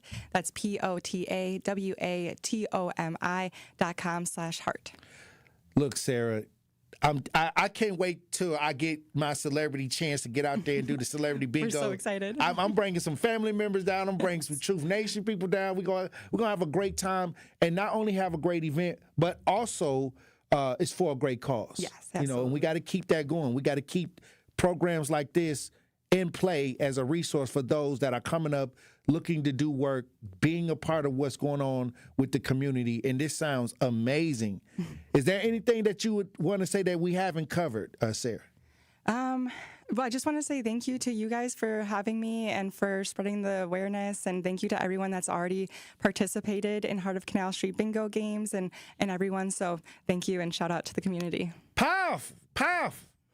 Hey, look, when we come back, Truth Nation, we'll have more conversation. Thank you, Sarah, for coming in. I cannot wait. We're going to have to do a follow-up. That would be wonderful. Once I get, my date to do the bingo thing, you got to circle back. Yes. And we just going to have to do it one more time. That would be wonderful. I appreciate you for coming through. Thank you. Truth Nation, stay locked in. You are listening to The Tory Lowe Show on 1017 The Truth app, and 1017thetruth.com. Hey, think you're the ultimate trivia champ? Well, prove it against us, your favorite WTMJ hosts. It's free to play. All we ask is bring a new unwrapped toy to benefit Capco's Kids to Kids Toy Drive. Or you can donate at WTMJ.com. Just text TOY to the WTMJ talk and text line. 855-616-1620. Grab your friends. Test your smarts. All while helping a great cause. It's the WTMJ Trivia Challenge, coming to a place near you. Check out the schedule of where we will be at WTMJ.com. Tracy, going back to the process, and as it relates specifically to the partnership that Old National Bank has with Housing Resource, what does the process consist of when coming through this program? It's a referral process. We work with clients that first-time homeowners that may not have the counseling that they need. They may not have the equity, the down payment that they need. So we refer them to our partners like HRI or Housing Resources, Inc., because we recognize that those organizations, they have the resources, they have the tutorial documentation and all of those things that are necessary for first-time homeowners that don't know the process, may not know the system, may not know what's required for home ownership. So working with Housing Resources, Inc. and other partnerships that we have like through WIDA has been very, very advantageous, not only for us, but also the organizations, but also for the community. Life's better with Drive My Way from American Family Insurance, because we know it's more than just a car. It's your escape pod, your adventure mobile, your memory maker. And we help protect the dreams that drive you. Personalize what you pay for auto insurance and you could save between 5 and 20%. American Family Insurance. Get a quote and find an agent at amfam.com. Products not available in every state. Unsafe driving behaviors may increase your rate. Visit amfam.com to learn more. American Family Mutual Insurance Company, SI, and its operating company, 6000 American Parkway, Madison, Wisconsin. I'm very familiar with Gruber Law Offices because they're always out in the community. Gruber Law Offices are known to be honest, hardworking. They're always involved in our neighborhoods.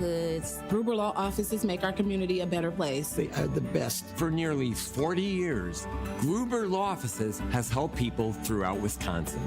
If you're injured, we're here to help. One call, that's all. Wisconsin would not be the same without Gruber Law Offices. Hi, I'm Priscilla Presley. My love for animals began when I was 5 years old. That sparked a lifelong commitment to speak up for animals who can't speak for themselves.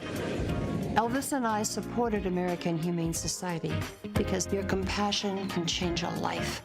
American Humane Society strengthens the bond between humans and animals. Please visit AmericanHumane.org to learn more. Thank you. This is the Tory Lowe Show on 1017 The Truth, The Truth app at 1017thetruth.com.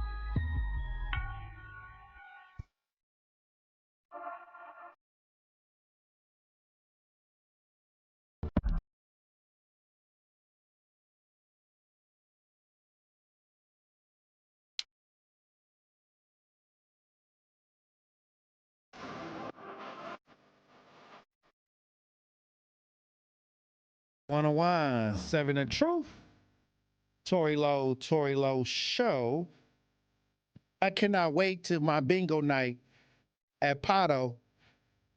It's going to be powerful for a great cause. And the community awards will be held at Potawatomi Hotel and Casino this year. I think it's at the end of January. So we got that to look forward to. 2026 is going to be amazing for those that are tapped in and willing to do the work. And we get to have a little fun. It's very few years that I had fun in the community. It's always something going on, stressful, tragic. I get tagged in a lot of different situations. And salute to the brothers and sisters that are willing to do the work, because no one person runs the community. I always tell people that. I mean, we all live in these neighborhoods. So once again, 2026, I want to have a little fun though. I think I want to do vacations too. I want to get people on to come out on vacations with me, because I haven't had a vacation in 20 years. I believe that. So next year, I want to do more vacation ideas, more fun ideas as well. And we're going to still be dealing with the tough situations as well. But at the same time, I got to live a little bit of life, just a little bit. Have a little fun. Just have a little fun. And that will be happening in 2026. I want to talk about this story. Victim's family pleads to community after double fatal shooting claims life of the father. Victim's family pleads to community after double fatal shooting that claims the life of Milwaukee father. Now, when I seen this, I was like, every day people are asking the community to assist. And if everybody do a little, nobody has to do a lot. I'm an advocate. I try to be active and on the front lines, but I would love to see more people taking action, and so we can resolve a lot of these homicides and get a lot of these results out here ourselves. And I've been doing that for years. But I'm telling you, we can do it. We just have to make the commitment to regroup, rethink, and reshape our neighborhoods. We got the video. If you're watching this, we broadcast live. Once again, another family reaching out to the community. Let's listen. Everything. The lover, the mean guy, the fixer. He was everything. Milwaukee police say 2 people were shot and killed Sunday night near 19th and Congress. 56-year-old DeVale Golson and a 21-year-old man were found on nearby blocks. Both pronounced dead at the scene as investigators work to learn what led up to the shooting. Some of everybody from everywhere knows him, waiting on him for the party, he a lot of people person. Their family's in shock. His daughter, Alicia, described his personality in a way only family can. Honest, raw, and full of love. He got a lot of grandkids. They're not, some of them not even old enough to where they might not even remember him. His 6 children say he was tough, funny, and a protective father who held the family together. I'm definitely going to miss him.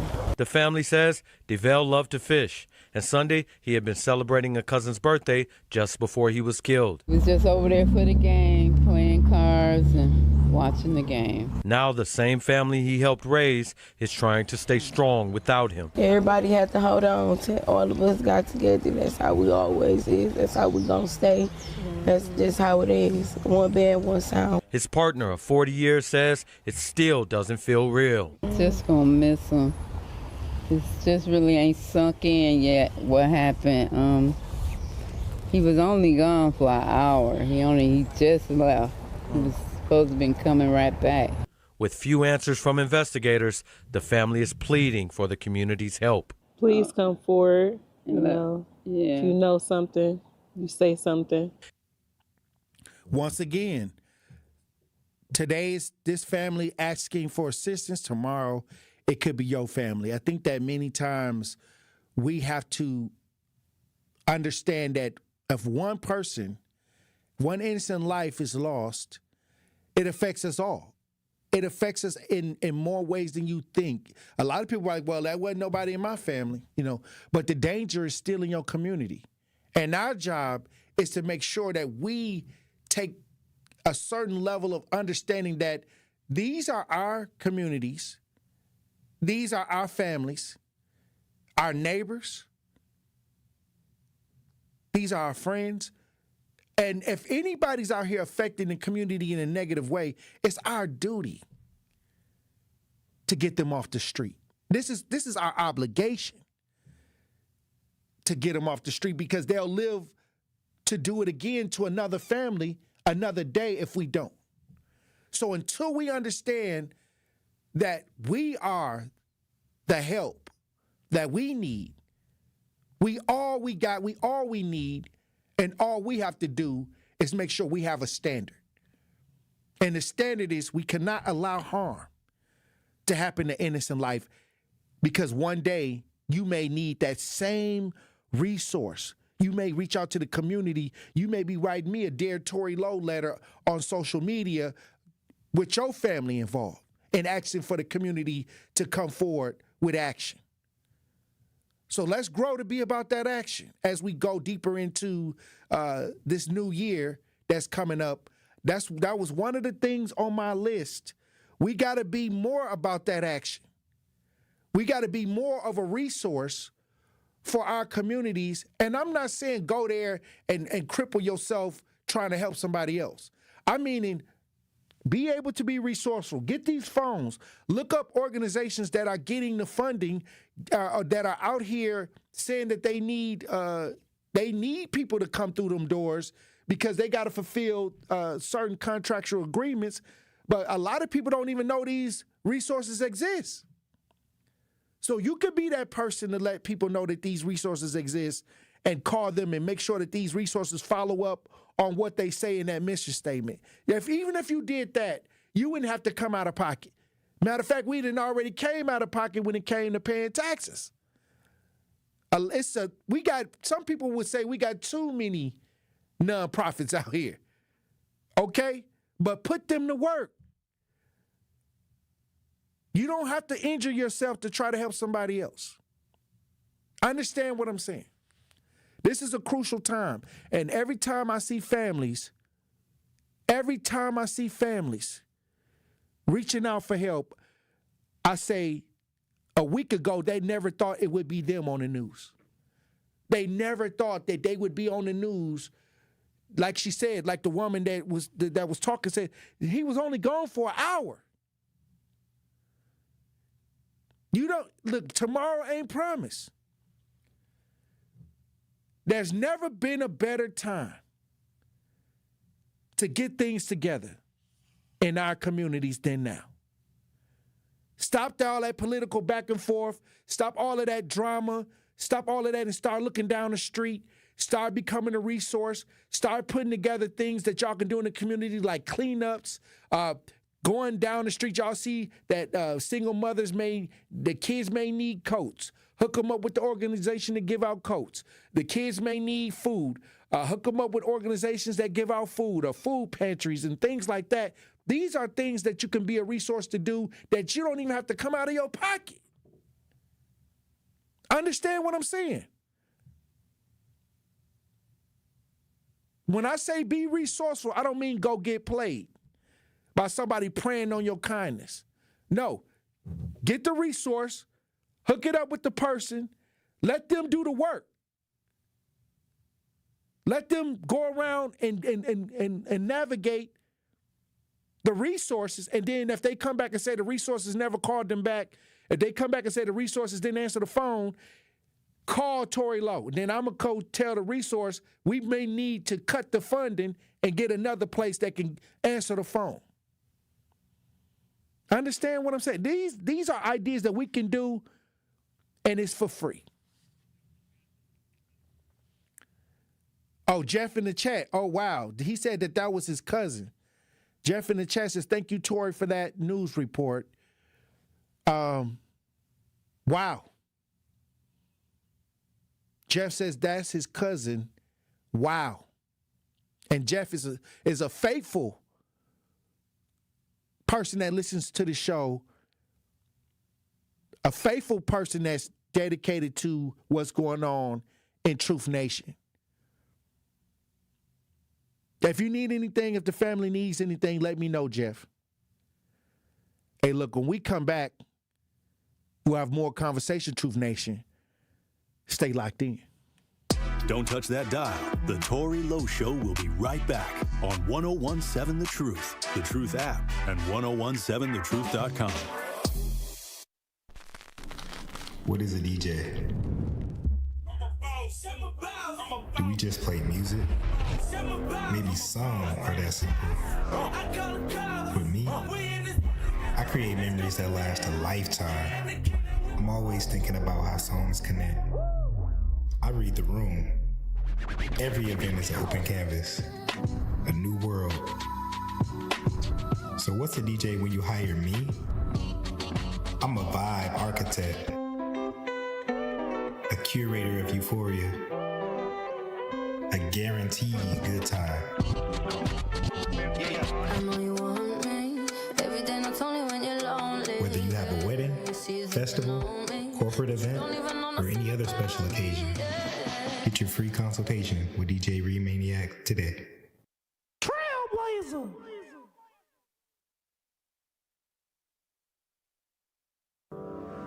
Today's College Month Spotlight on the award-winning 1017 The Truth is brought to you by Marquette University, and I am so excited to be joined by sophomore at Marquette, Kennedy Luckett, who is the first Wade Scholarship Award recipient, and she received that award live on the Today Show. Let's get right into it. Why did you choose to become a Marquette Golden Eagle? I chose to be a Golden Eagle because even when I was applying, the emails they sent me seemed very personable. They really wanted me there. They were even letting me know about scholarship opportunities. They were letting me know about honors programs, so they let me know about honors and stuff like that. So it just seemed like they really wanted me to be there, and they really wanted to inform me about all they had to offer. And that is very important to me because I didn't want to go to a super large school. I wanted to be able to connect with my professors, which I've had the opportunity to do. I didn't want to seem too drowned out by everybody else. I wanted to really get the connections that I could be able to use, and Marquette definitely showed me they wanted me there and that they could do that. Lastly, Kennedy, what would you tell a high school senior who is considering applying to Marquette why they should do it? I would tell them if you want to come to a school that genuinely cares about your best interests and is generally trying to make sure you succeed, this is the place to do it. If I personally haven't received super long wait times whenever I'm trying to ask about something with administration or admissions or whatever the case may be, if I have a question to ask them, I get a response back. And I know a lot of other schools, it takes forever to even try to get a hold of somebody. So that's personally what I really enjoy about Marquette. If you want to make good connections, have some good friends, especially if you're a person of color. There are places for you there. I know it may seem a little intimidating, but there are, like, I'm in Urban Scholars, so that we have our own space where we can see each other and hang out and meet people who look like us, because community is also very important there, and Urban Scholars definitely does that for me.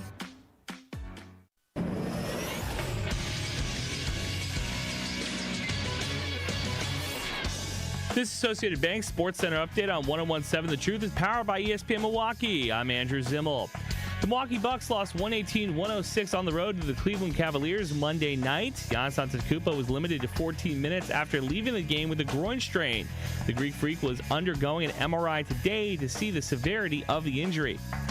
Green Bay Packers running back Josh Jacobs is considered week to week after additional tests Monday showed no structural damage to the knee he injured in Sunday's win against the New York Giants. Jacobs left in the first half and was ruled out for the rest of the game. Packers head coach Matt LaFleur expressed initial concerns about the injury after Sunday's game, but on Monday he said there's a chance Jacob could be playing this weekend against the Minnesota Vikings. This True Sports Update was brought to you by Associated Bank, proudly supporting your hometown teams, member FDIC.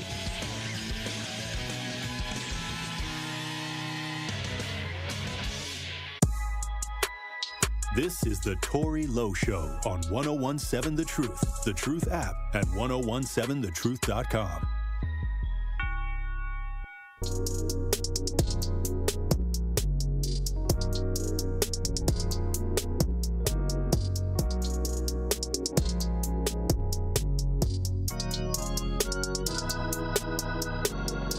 .7 The Truth, Tory Lowe Show. We have people on the lines from Carmen Northwest Charter School. We got CEO Aaron Lippman on the lines, and we got Crystal, the director of marketing for Carmen Charter School. And they have an issue that they wanted to talk about on the airwaves with them having to have a vote to keep the funding for the school to keep going over the next 3 years. Let's bring them on the lines, Ashley and Aaron. How y'all doing? Hello, we're doing well today. How are you? Fine. I'm feeling powerful, but we have a situation. We have a situation that needs to be brought to the attention of the listeners of Carmen Northwest Charter Schools. What's going on? Ashley, you want to go first? So, yeah, I can definitely start. So, yes, we are here at Carmen Northwest. So back in October, Carmen Northwest, we went through MPS's school charter renewal process. It's a very thorough process. They went through our classrooms. They interviewed our family, our staff, and our students. They did a data analysis, and over the summer, there was a detailed rubric that the district created this year. And after completing all of that, the review team recommended that we have a 3-year renewal, and that was the outcome of their own process. But when the recommendation went forward on Thursday, suddenly there was some uncertainty. And I'll be honest, as an educator, it was super confusing because if a school goes through the evaluation you designed, they meet the expectations you set, and earn the recommendation, how does it turn to we're not sure? So from that board meeting, they decided not to vote, and they moved us to the full board meeting, which is this Thursday at 5:30 p.m. in Central Office. And how many students are enrolled in Carmen? We have a little under 600 students that attend our school. Mm-hmm. And if they don't approve the renewal, what happens? Aaron, you go ahead. I'll jump in there. Yeah, I got you. First of all, thank you for having us on. We appreciate you. Thank you. If the district of the Board of Governors of MPS decide not to renew us, then unless they lease us or sell us the building, which we've asked for both, and then get authorized by another authorizer, like the city of Milwaukee or UWM, then the district would essentially close our school. Oh, wow. And in the Silver Spring community on the northwest side of the city, there's a lot of struggling schools, we are one of the bright spots, and we know we got work to do, but we are way stronger than all the schools around us. We have strong enrollment. We have phenomenal teachers, a great leader in Ashley, and the alternative would be to shutter the school and leave it vacant like it was before we moved in 11 years ago. So to us, it seems like a no-brainer. Right. Now, test scores have always been in question when it comes to schools, especially schools that have black children, and not only in Milwaukee but across the country. But Milwaukee seems to have issues with the testing. How has Carmen fared over the last couple years? So at our Carmen Northwest campus in particular, before COVID, we had Northwest was on the upswing. Strong, good staff retention, good enrollment, good outcomes for kids. Post-COVID, it was hard for a minute. There was turnover of staff. It was messy. The last 2 years under Ashley's leadership, last year we had 85% retention of our staff. We have robust enrollment. Our math growth, our English growth, our science growth are all way stronger than they were before. Our graduation rate is highest of any school serving predominantly black kids on the north side of the city. We have kids getting to and through college with a lot of money. So there are things we got to work on. If you look just at our test data, our ACT scores are not where they need to be, for sure. But that doesn't tell the whole story. Yeah, and just to add, I think it's important to name, yes, to Aaron's point, everyone struggled after the pandemic, but the real question is, are we improving? And at Carmen Northwest, the answer is yes. And we grew 7.1 points on the state report card and posted one of the highest growth increases of any MPS school. So to me, that's not just a school standing still. That's a school that's moving in the right direction to support our students on the northwest side of Milwaukee. Now, that you said that there was a process of a renewal process that the advisors said, okay, they recommended a 3-year renewal for the school, but that didn't make it to the board. That information didn't make it to the board, or what's going on with that? Well, I'll jump in and Ashley can follow up. Oh, go ahead, Ashley. No, go ahead. You can start. Okay, my bad. The board director, the president of the board, Missy Zombor, and Mimi Reza, both board members of MPS, were on the committee. They were part of the renewal. They agreed on renewal.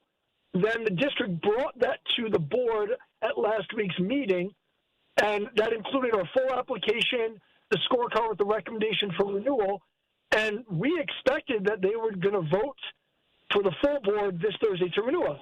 But instead, after 200 kids, family, and staff packed the room, many spoke eloquently on behalf of the school and what it means to them.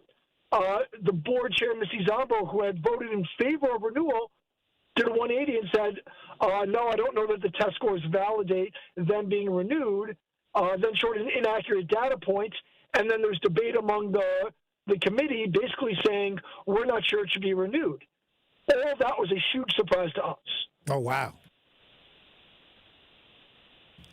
I'll say this. There's a petition that you are having people sign. What is it, and where can people find this petition? So if you are on social media, you can look up Carmen Schools, and you'll see the petition on there. And that's a good place to start to find it. We'll also post it on our school website.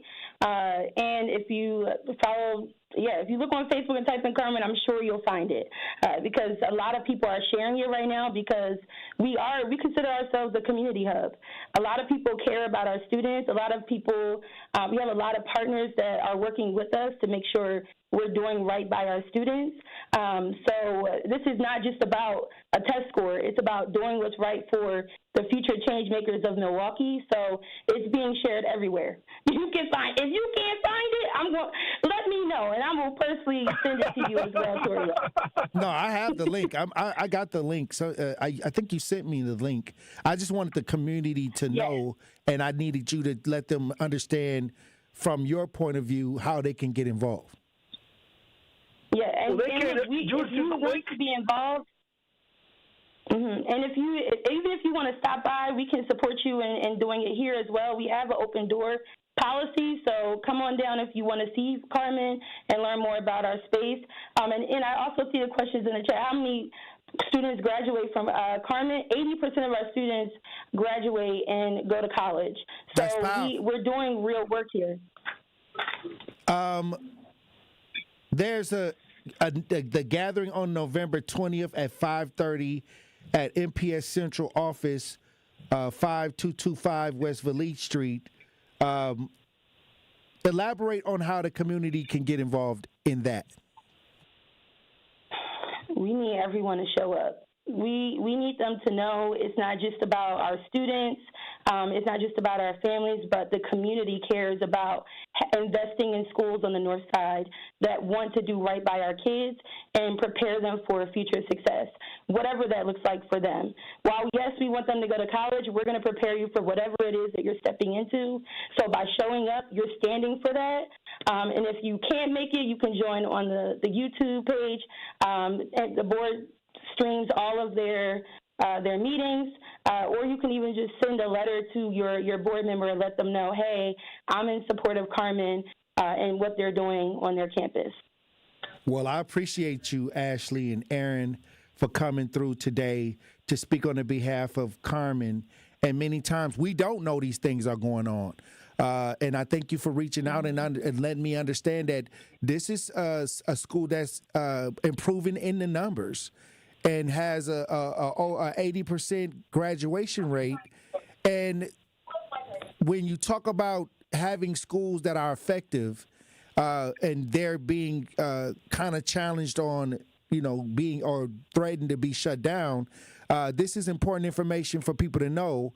And what you say, over 600 students that are enrolled, and many times when these type of situations happens, the family and the students lose out. For sure. That's exactly right. Well, anything you want to say before we have to run the break? I'd say thank you, and please, broadly share, communicate with the board, community members, families, people with kids, people who are just in the community and want to see good things continue to happen. Let the board know. They need to hear from you all that you support Carmen Northwest and the kids that we serve. Is there a number, or just call or contact the school board, any school board member, or is there anything specific? It would be, if you click on that link, I think you can do it, right, Ashley? Yeah, if you click on the petition, it's going to automatically email everyone. And if you want to do individual ones, you can find that on our page as well. All right, we're going to post the link in the chat. I was just going to say, yes, and I can also post it. I'm going to subscribe to you, Tory, Lowe, because, I'm here for it. But last thing I was going to say is our students deserve that stability. They deserve investment. In Carmen Northwest, we like to say we're built different here, and we're definitely not done yet. Well, I appreciate y'all for coming on. I will attend, me and Elizabeth Brown will attend the school board meeting on the 20th, and once again, and sign the petition as well. And I'm urging Truth Nation to get out here and be effective. We're going to leave the link in the chat, and if y'all want to fill out the chat or participate in trying to help keep this school afloat, keep the school going for the next 3 years, because that's the renewal idea. The next 3 years, that's what you're expecting the outcome to be. Yes, for sure. Yes. If that's what the rubric says, then that's what we want.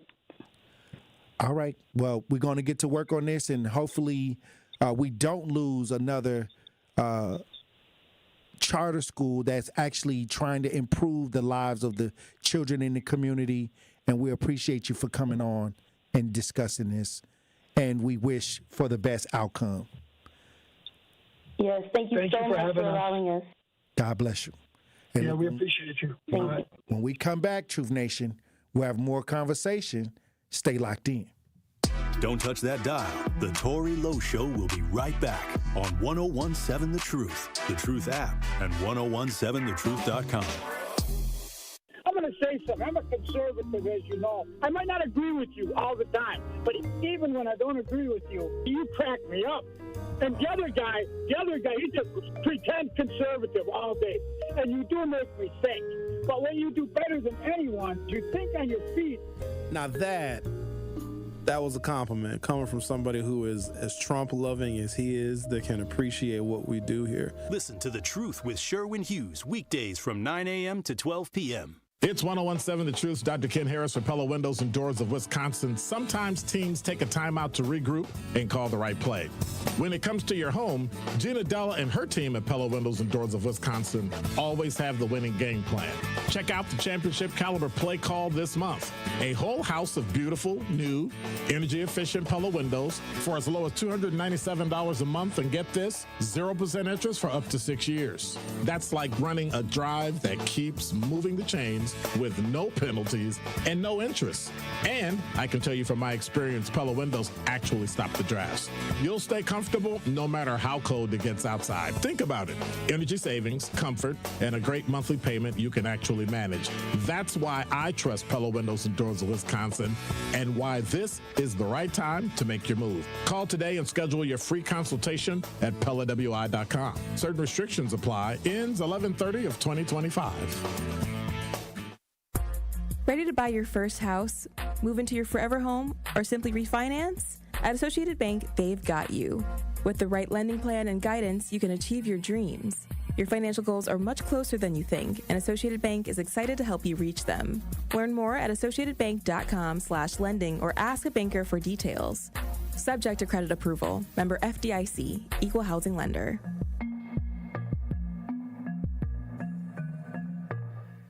We believe that self-care isn't selfish. I'm Maddie from Sweet Talks, a woman-owned and operated medical spa fostering self-love and confidence. We believe that beauty is about feeling empowered from within, and it's truly a passion for our team at Sweet Talks. Your goals are our goals. Our services go beyond injectables, including facials, lasers, medical weight loss, hormone therapy, and more. There's even a cafe, complimentary to all patients. Get started today at Sweet Talks in Menominee Falls. Learn more at sweettalks.com. Give the gift of game this holiday season and spread the joy with a Milwaukee Bucks gift card.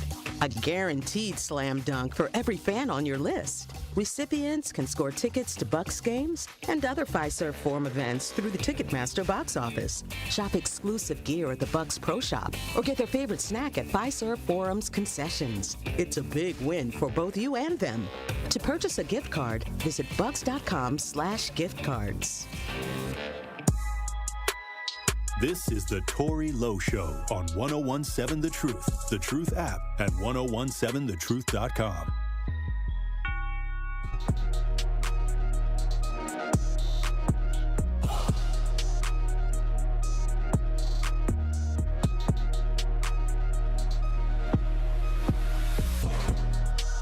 .7 The Truth. Tory Lowe Show. Family of a man who died in Milwaukee police custody, they filed a lawsuit. Keyshawn Thomas, back in 2022, died in police custody. And now I'm hearing that there's a $2.5 million lawsuit settlement coming from the Milwaukee Journal-Sentinel. But I want to take y'all back to the situation that took place back in 2022. We got some WISN footage on this. If you're listening, if you're watching this, we broadcast live, we got video. Let's listen. Welcome back. The family of a man who died in Milwaukee police custody is now suing the city. Keyshawn Thomas died in his holding cell from a drug overdose after his arrest in 2022. Today, his family filed a lawsuit against the city, 2 former police officers and 1 current officer. The lawsuit claims they violated the law and department policy by failing to get Thomas medical care after he admitted to swallowing drugs. How do you feel? I'm sorry.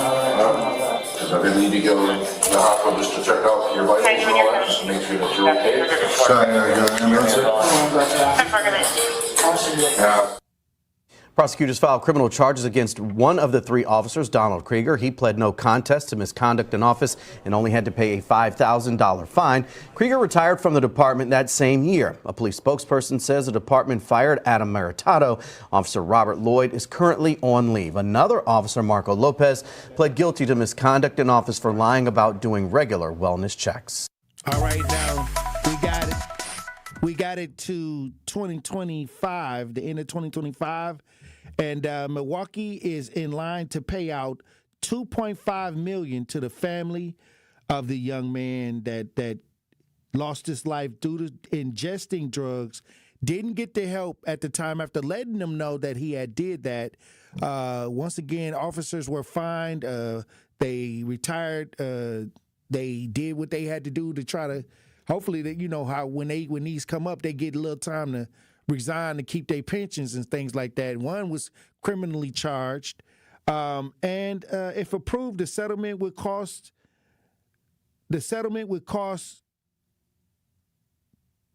$2.5 million of taxpayers' dollars. Wow, for simple neglect.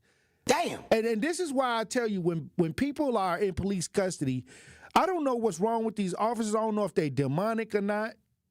Because when somebody's saying that something is going on and you ignore it, but you're there to protect and serve, and you got them in handcuffs, you got all the control. I don't know why these officers feel that they have the ability to deny access to medical or, decent. I don't believe they was decent in the first place. Like, something be wrong with these officers. And not every officer. I'm not talking about every police officer. And if the shoe don't fit, don't put it on. Because a hit dog gonna holler. If it don't fit you as an officer, don't put this shoe on. But some of y'all officers are sick in the head. And when people are hurting, yeah, you got them in custody. You got them in handcuffs already. They're in your custody. So you don't have to continue with the attitude. And to me, I think that some officers get off on this stuff, denying resources to people. And now look, $2.5 million later. It's not worth it. Once you get somebody under control, once you get them into your custody, what is it to you if they got to go to the hospital? What is it to you? Send them to the hospital. What they gonna say? Okay, they're all right, and they send them back. Why would you ignore somebody? Hey, I just swallowed a bunch of drugs. Oh, don't worry about it. He'll be all right. He just bluffed. That you're an idiot. You're a straight idiot. You don't even deserve a badge. What is it gonna hurt you to send them to the hospital to check? Zero. Oh, he's faking. How do you know? And even if they was, who are you? Who are you? You to fake the headache to miss work? Come on now. Who are you to tell somebody how they not feeling? Stop it. Salute to all the police officers that's doing good police work, first of all. Salute. But all the good officers, y'all got to start checking them fools that y'all working with. Y'all got to start, I understand the concept that there's some good police officers, but how y'all sitting around these idiots that's up in there? Do you know what they doing? Y'all working together. You know this person out there doing extra. I'm going to call it extra. If you out there investigating, how that don't get on your radar? As somebody around you, one of these officers, they got mental health issues. How that don't register in if you supposed to be out here keeping the community safe, how you don't see that in you in the department with the officers that y'all working with? You just ignore that, but you get out here and act like you tough on crime. I'm just saying. One of y'all officers need to call in and help me understand this. How come y'all don't never see the bad apples in the department? Or if y'all do see the bad apples, why are they not being addressed before they get out and become a harm to the community? You can't tell. I know when I see somebody with with some kind of, some kind of difficulty going on around me. I don't want to say the word I want to use on the air. I don't want to say, it's a word I want to say, but I ain't going to say the word on the air. I'll just say a little off. They might be a little off a little bit. You telling me y'all, all those detectives running around solving all these homicides, and y'all can't pick up on nobody that's a little off, that's in the department? Stop it. That's why nobody don't trust it.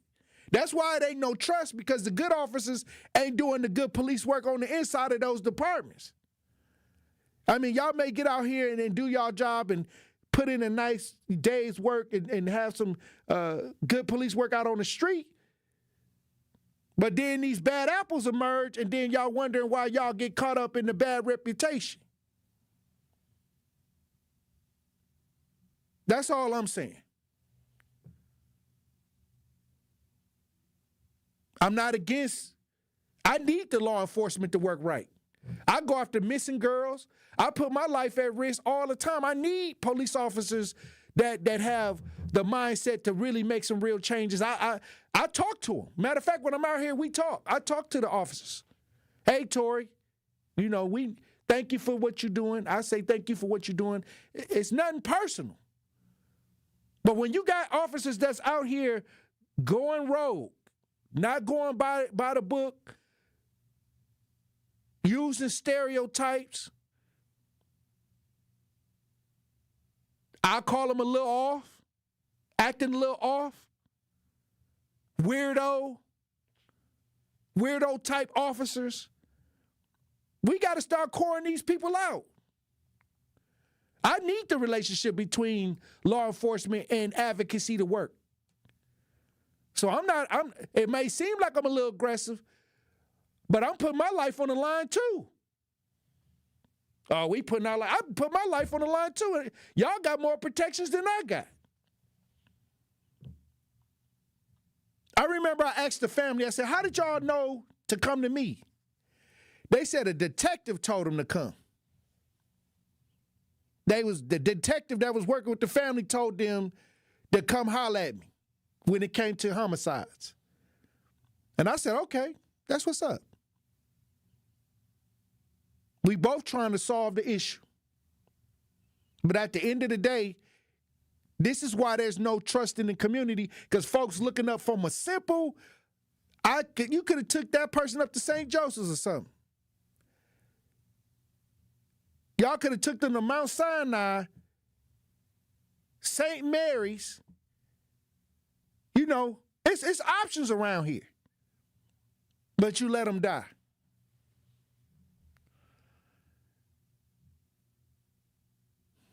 Hey, look, when we come back, we'll have more conversation. Truth Nation, stay locked in. It's College Month on the award-winning 1017 The Truth, and we want to help your young scholar get those free scholarship dollars. All month long, we'll be highlighting local organizations who help students find thousands of dollars in scholarships each year. So be sure to tune in to 1017 The Truth's College Month so you can learn how your scholar can get those scholarship dollars. College Month on The Truth is sponsored by Marquette University and Educators Credit Union, federally insured by NCUA. Need a way to hype up your day? This is Lorenzo. Lorenzo, you just won $5,000! What would you do with $5,000? That's free for a couple months. Yes! There you go. Yes. Y'all just made me happy. Stay tuned into 1017 The Truth for your chance to be entered into the Gruber Law Office's 5K giveaway. For contest rules, visit 1017thetruth.com. Can we hold something? Y'all holler back at y'all. I got money now. Metastatic breast cancer, or stage 4 breast cancer, happens when cancer spreads beyond the breast to other parts of the body. About 168,000 women are living with it today, with Black women at a higher risk due to various factors. Research has led to treatments that help manage the disease and improve quality of life. The Everyday Counts study explores how nutrition and exercise coaching can support women with metastatic breast cancer. To learn more about the Everyday Count study in Milwaukee, call 414-955-8819 or email edc@mcw.edu. If you or someone you know has stage 4 breast cancer, please encourage them to call and enroll in this valuable study. Again, call 414-955-8819 or email edc@mcw.edu. Day 1, diagnosis day. The hardest day. The day you hear, I'm sorry, this is a type of blood cancer.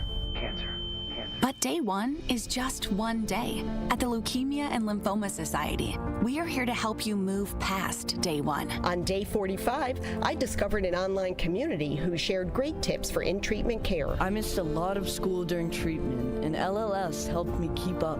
We are here for you. We exist for everyone fighting leukemia, lymphoma, myeloma, and other types of blood cancer. On day 185, LLS helped me file my insurance claims properly. Day 5,840 and counting, and I'm still in remission. To learn more and get help on day 1, day 2, day 983, or any day, please visit LLS.org or call 1-800-955-4572. That's LLS.org, 1-800-955-4572. All of your favorite 1017 The Truth content whenever you want. The Truth app has it all. The Truth is on 1017 and 1510 WGKB Waukesha, a locally owned Good Karma brand station. This is your 1017 The Truth News Update. Hello, everyone. This is Rhea Riley with your news update. Fans of the Milwaukee Public Museum have one more year to enjoy it. The museum will remain open for all of 2026, while construction on the new Nature and Culture Museum of Wisconsin is being completed. To celebrate, the museum will host a year-long celebration of their greatest hits, with themes focused on the museum's most iconic and beloved exhibits, including the streets of Old Milwaukee. The last day to visit the current museum will be January 3rd, 2027. The new museum is set to open in the spring of 2027. Over 70 cities across the Badger State will receive funding to improve drinking water quality. Governor Tony Evers and the Department of Natural Resources announced more than $280 million has been allocated for financial assistance to the Safe Drinking Water Loan Program. The funding will help cities with water infrastructure projects, including those that address contaminants such as PFAS and nitrates. Municipalities will start receiving the funding over the next year. A DoorDash driver charged with killing a Canadian tourist in Sheboygan Falls pled not guilty in court Monday afternoon. 35-year-old Luis Cruz Burgos is charged with the first-degree reckless homicide for the murder of Giovanni Robinson from Ontario back in September. Robinson was visiting with friends on a golf outing when investigators say they attempted to negotiate a ride home from a bar. As they were walking away, someone fired the gunshot that killed Robinson from a car registered to Cruz Burgos. He's due back in court for a scheduling conference in January. This has been your news update. The Tory Lowe Show continues on the new 1017 The Truth. Justice Wisconsin, the truth, the most requested advocate in the state. 101.7 FM, the movement continues. Yeah. Milwaukee, stand up. It's Tory Lowe, the truth, from 1 to 4. We about that action, so tap in and let's go. We want that justice, we want all the smoke. From Monday through Friday, trying to bring the city hope. Yeah. Tory Lowe from 1 to 4, Monday through Friday, let's go. We bout that action from the block, and we ready, let's go. Tap in, and it ain't no holding back. We ready. 1017 The Truth. Tory Lowe. Tory Lowe Show live from American Family Insurance Studio at the Avenue. The movement continues. The marathon continues right here on 1017 The Truth. Thank you for joining me for the third hour. And we got a lot to unpack, Truth Nation.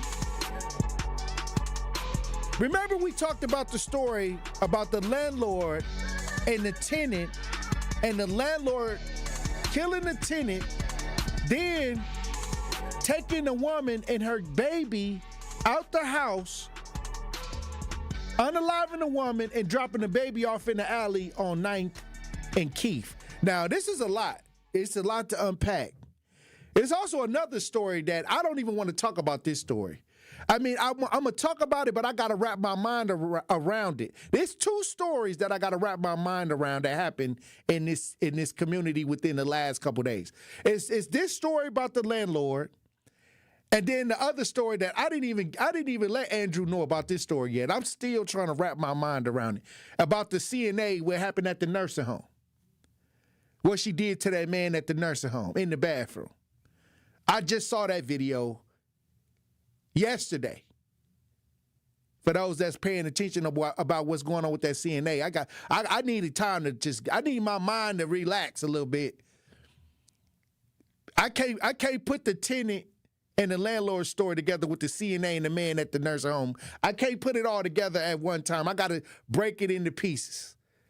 So tomorrow I'll talk about the CNA. And for those that know what's going on with that, whoo!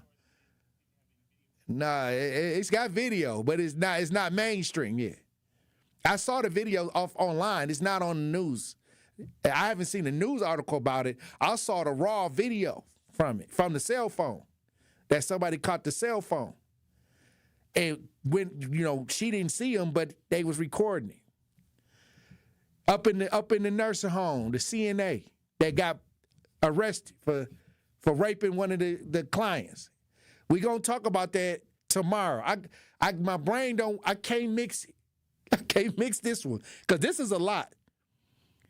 This is a lot. But family alleges that the tenant was shot over calls to the city.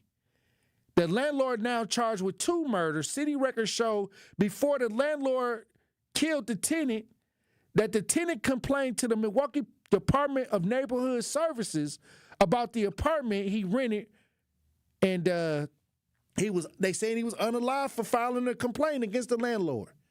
And the landlord said that the girl involved just was at the wrong place at the wrong time while he was trying to commit a deadly crime. We got video if you're watching this, we broadcast live. Let's listen. It reached a boiling point and led to 2 murders.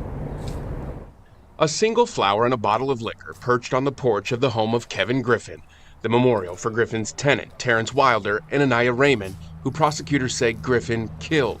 Behind the now boarded-up door, records show police found the body of Terrence Wilder with 1 gunshot lying in his bed in the upstairs unit. This has been my nightmare, my hell. His family shocked Monday. You stole something that wasn't yours to steal. Yeah, you didn't deserve that. Prosecutors say Wilder and Griffin were arguing about leaving the back door open when Griffin says he shot him because he, quote, just lost it. Prosecutors say Anaya Raymond, who also lived there, witnessed the murder. They say he put her and her nonverbal son in his Mercedes and drove them around. Eventually, he told prosecutors she pulled a knife and mace, and he shot her in front of her son. They say he dumped her body in this alley near 41st and Hampton, and prosecutors say he told them she, quote, was just in the wrong place at the wrong time. I won't be able to see my daughter grow old. I wasn't supposed to bury her. She was supposed to bury me. Prosecutors say he then took Raymond's son back to his house, put him in her car, drove him to another location, and, quote, told the child to wait there for his mother to come get him.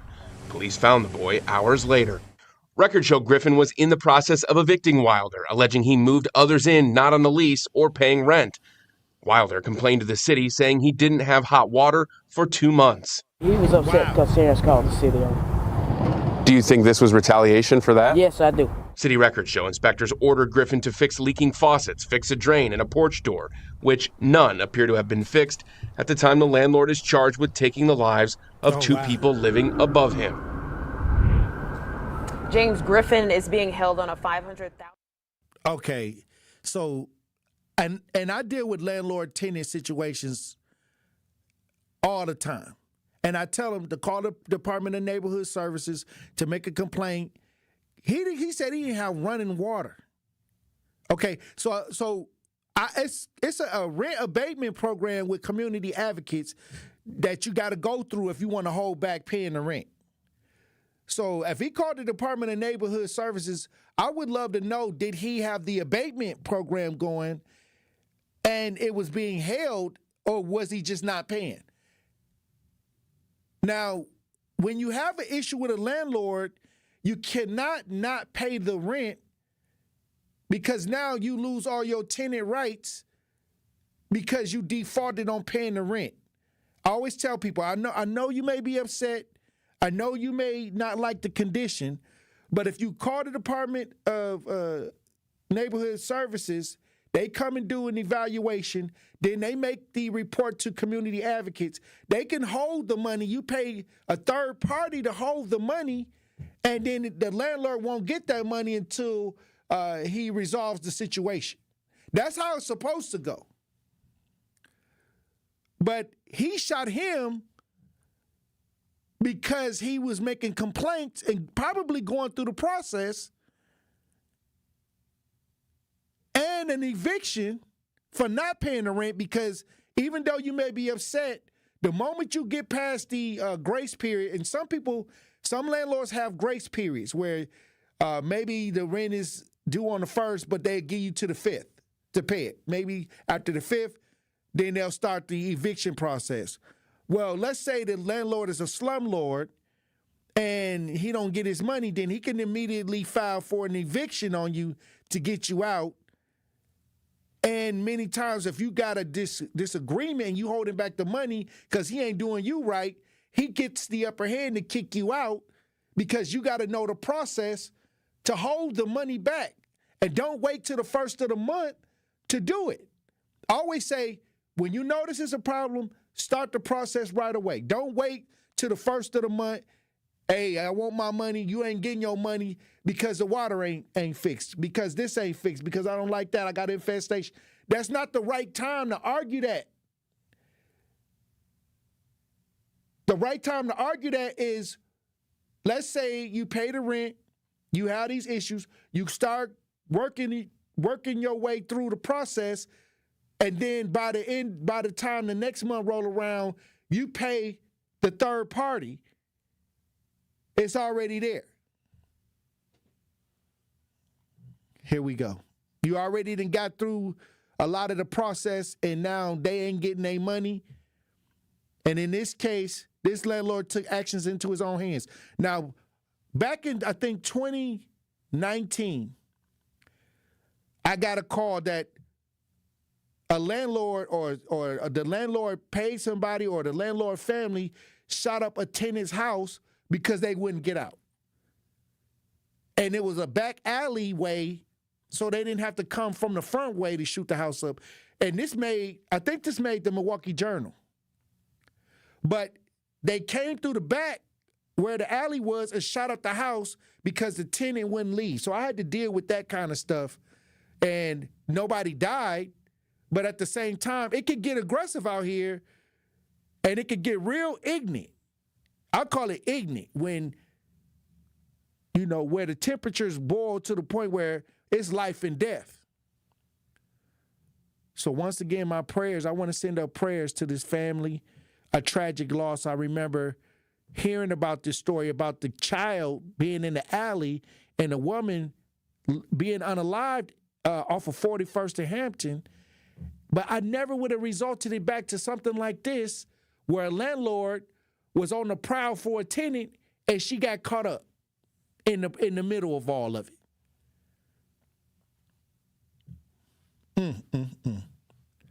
Also, I want to talk about, when we get back, there was a fatal crash. A family is mourning over loved ones due to a fatal crash. I want to talk about this story. It's starting to make its rounds on social media through the city. We'll talk about it when we get back. Truth Nation, stay locked in. You are listening to the Tory Lowe Show on 1017 The Truth app, and 1017thetruth.com. This season, the Bucks are going for it all. A game winner for the Greek Freak. Go inside the team's pursuit of a championship on Locked In, the new season of the Behind the Bucks podcast, narrated by Bucks legend Marcus Johnson. Hear from the team stars on why they think they can make history. It's all on Behind the Bucks on the Bucks Plus audio network. Behind the Bucks is presented by Gallagher, your trusted insurance broker and HR and benefits consultant. Available now on Bucks.com/plus, the Bucks app, the new ESPN Wisconsin app, and wherever you get podcasts. It's 1017 The Truth. Dr. Ken Harris for Pella Windows and Doors of Wisconsin. Sometimes teams take a timeout to regroup and call the right play. When it comes to your home, Gina Della and her team at Pella Windows and Doors of Wisconsin always have the winning game plan. Check out the championship caliber play call this month. A whole house of beautiful, new, energy-efficient Pella windows for as low as $297 a month. And get this, 0% interest for up to 6 years. That's like running a drive that keeps moving the chains with no penalties and no interest. And I can tell you from my experience, Pella windows actually stop the drafts. You'll stay comfortable no matter how cold it gets outside. Think about it. Energy savings, comfort, and a great monthly payment you can actually manage. That's why I trust Pella Windows and Doors of Wisconsin, and why this is the right time to make your move. Call today and schedule your free consultation at PellaWI.com. Certain restrictions apply. Ends 11/30 of 2025. Ready to buy your first house, move into your forever home, or simply refinance? At Associated Bank, they've got you. With the right lending plan and guidance, you can achieve your dreams. Your financial goals are much closer than you think, and Associated Bank is excited to help you reach them. Learn more at associatedbank.com/lending or ask a banker for details. Subject to credit approval. Member FDIC, Equal Housing Lender.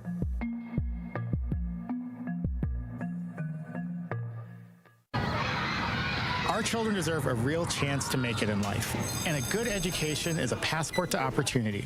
At City Ford Collective, we're working to make sure there's a great Milwaukee school for every Milwaukee family, because more good options lead to better outcomes. And who doesn't want that? Together, we can give every child the foundation they need to thrive, and a stronger future for kids means a stronger future for Milwaukee. To learn more about our mission, visit us at cityfordcollective.org. That's cityfordcollective.org. Harley-Davidson is an iconic Milwaukee brand, recognized worldwide for its innovation and strength. For many years, Harley-Davidson has partnered with Junior Achievement to prepare the future workforce of our community. Together, we're ensuring young people discover the career path that's right for them. To learn more, visit wisconsin.ja.org. Gruber Law Offices, serving the people of Wisconsin for over 30 years. Call us today if you've been injured. Gruber Law Offices, a proud partner of the Milwaukee Bucks. One call, that's all. This is the Tory Lowe Show on 1017 The Truth app at 1017thetruth.com.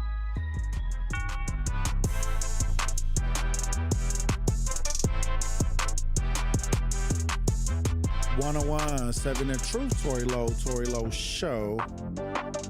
Milwaukee couple dies in crash. Family and friends are left grieving. Mother and father were killed Sunday afternoon when their car struck a tree and caught fire on the city's north side, leaving behind children and a community, a family and friends struggling to deal with the tragic loss. We got some audio and video on this. If you're watching this, we broadcast live. Let's listen. Betty Garner never got to say goodbye. I'm sorry it happened to you too. You didn't deserve that. To her dear friend Latasha Campbell, a mother, and Campbell's boyfriend Jeremiah Jeffries, a father of two. Our friend Tasha told her mama moments before she was killed, life is too short. Enjoy it while you can. And moments later, her life was gone. Betty, speaking on behalf of Tasha's family, still shaken up after Campbell and her boyfriend, along with their dog Bella, were killed when their car crashed into a tree Sunday evening. Still so surreal to me. Like, I wake up like, am I dreaming? Betty tells me the couple was on their way home and had just dropped off Jeremiah's son when they collided with this tree here off of Appleton Avenue near Vogel Park. We had thousands of pictures. Betty met her dear friend Tasha over a decade ago. We like to listen to music. We like to have girls' night. We like to play Uno and have our friends over. She tells me Jeffries was well loved and is remembering him for his musical talents. He was a great rapper. Like, Jeremiah was a great rapper. Betty will carry on their memories forever. As for what led to the crash, that remains under investigation. Betty just hopes others will appreciate their loved ones a little more. Hug a little harder. Let's tell people we love them, because you don't know. Tomorrow's not promised. Right. Once again, my condolences go out to the family. Betty Garner is one of my friends. She's a comedian. She is a community person in the community that does advocate for those many times when I see her out doing her comedy and helping women do things in as far as mental health. So salute to Betty Garner for speaking up for this family. But I'll say this, you never know. You never know what's going on and what's going to happen. So we got to make sure that we keep each other in prayer, because every day we're losing family members. They still investigating how the car hit the tree. So hopefully we can get some information on that. Once again, my condolences go out to the family that is involved in this tragic situation. They said the car hit the tree and then there was an explosion. So once again, let's keep this family in our prayers. Also, I want to talk about the packed meeting that was, residents packed out a meeting about Microsoft proposed data center. They're trying to get a Microsoft data center in Kenosha. So residents showed up and showed out. They're saying that a packed house at City Hall Monday night as dozens of residents filled the Common Council chambers to speak out about the Microsoft proposed data center on Kenosha's west side. We got video about this. If you're watching this rebroadcast live, we got video. Let's listen. And we will not be guinea pigs. Once again, plans for a data center coming under fire from people in southeast Wisconsin. Tonight, the target is Microsoft's proposed AI data center. It wants to build on more than 200 acres of land in Kenosha. The city has called the project a transformative moment and expects that data center to bring jobs and long-term growth. As Kenosha County reporter Glenda Valdez tells us, a lot of people aren't so sure. We are here because we care about this town, our homes, our environment, and future generations of Kenosha. A full house at Kenosha City Hall. Dozens of residents packed into the council chambers, some standing along the walls, all here to push back against Microsoft's proposed data center. About the noise pollution, the air pollution, the water pollution, the cost of all of our utilities going up. These are all really good things that we don't have enough data. So how could we make a decision? And we're taking it up to our city council to make sure that they listen to us. Many say tonight was just the beginning, and they want more transparency before any construction moves forward. I really hope people keep showing up to these meetings, and we really need to push for a delay of construction of this facility right now, and then hopefully eventually a shutdown. But not everyone in the room is against the project. One resident told me he believes the fears don't match the technology. A lot of people's concerns are pollution, right? And that's a really important thing to think to be worried about. But if you think about your computer that you have at home, it doesn't leak anything, right? It's not leaking toxic corrosive chemicals. It's just a electronic device that generates heat. The city of Kenosha and the state have called the Microsoft project a transformative moment, expected to bring jobs and long-term economic growth. A Microsoft spokesperson told me it's fully committed to advancing and operating data centers responsibly, and says its nearby Mount Pleasant site uses cooling methods that do not require significant access to fresh water. Data centers are essentially a parasite to local residents in the communities. As for what happens next, residents tell me they plan to be back at the next council meeting. I'll continue following this project and any future decisions from the city. Hey, I don't blame the residents for having the questions, because they do need to use a lot of water to cool a lot of this down. So they're worried about pollution. How does the water, this data center, and how does it work for their lifestyle? I think that they are asking the right questions up front. See, sometimes, we're in the north side of where I'm at, some people wait till it actually take place.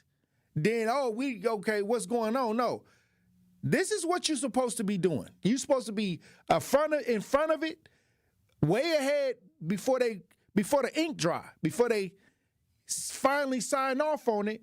And you got to press your Common Council members. A lot of times people are so reactionary that once they sign, they said it was a beautiful thing. The leadership was like, hey, let's press forward. But all power to the people. The people are starting to understand that, okay, it sounds slick. You get this data center here, and all of a sudden, there's radiation, there's polluted water here. We may have jobs, but we may have less of a lifespan. So these are just better questions to ask before things get started. And many times, a lot of y'all wait, y'all sit around, and once you see it the construction is too late. They said they want to halt the construction on this. This is what you should do as residents in functioning communities, instead of letting people just, you hear what the leadership said. It was powerful. They was trying to steal my stuff. Hey, this powerful for the community. But the community said, hold on. What about the health ideas? How would this affect our lifestyles? Okay, so obviously the leadership ain't thinking about that. They just want their money. They know that Microsoft come, that's bread. That's money that they're going to get in the coffers. At what expense? At the expense of you and your family. Hey, just a casualty of having a business there, a data center there. Hey, don't worry about that. By the time they find out, it'll be too late. And they get the evil grin at the end, like on the cartoons. Back in the back room, having those discussions. So salute. I hope they continue to pack out those meetings and hold the leadership accountable. And actually have them understand what precautions are they going to take due to some of these data centers having ideas of polluting water systems and radiation. I understand what I'm saying, Truth Nation. A lot of y'all wait to the data center and come up. Y'all go along with the leadership. Then next thing you know, you got a rash growing on the back of your head and don't even know what happened.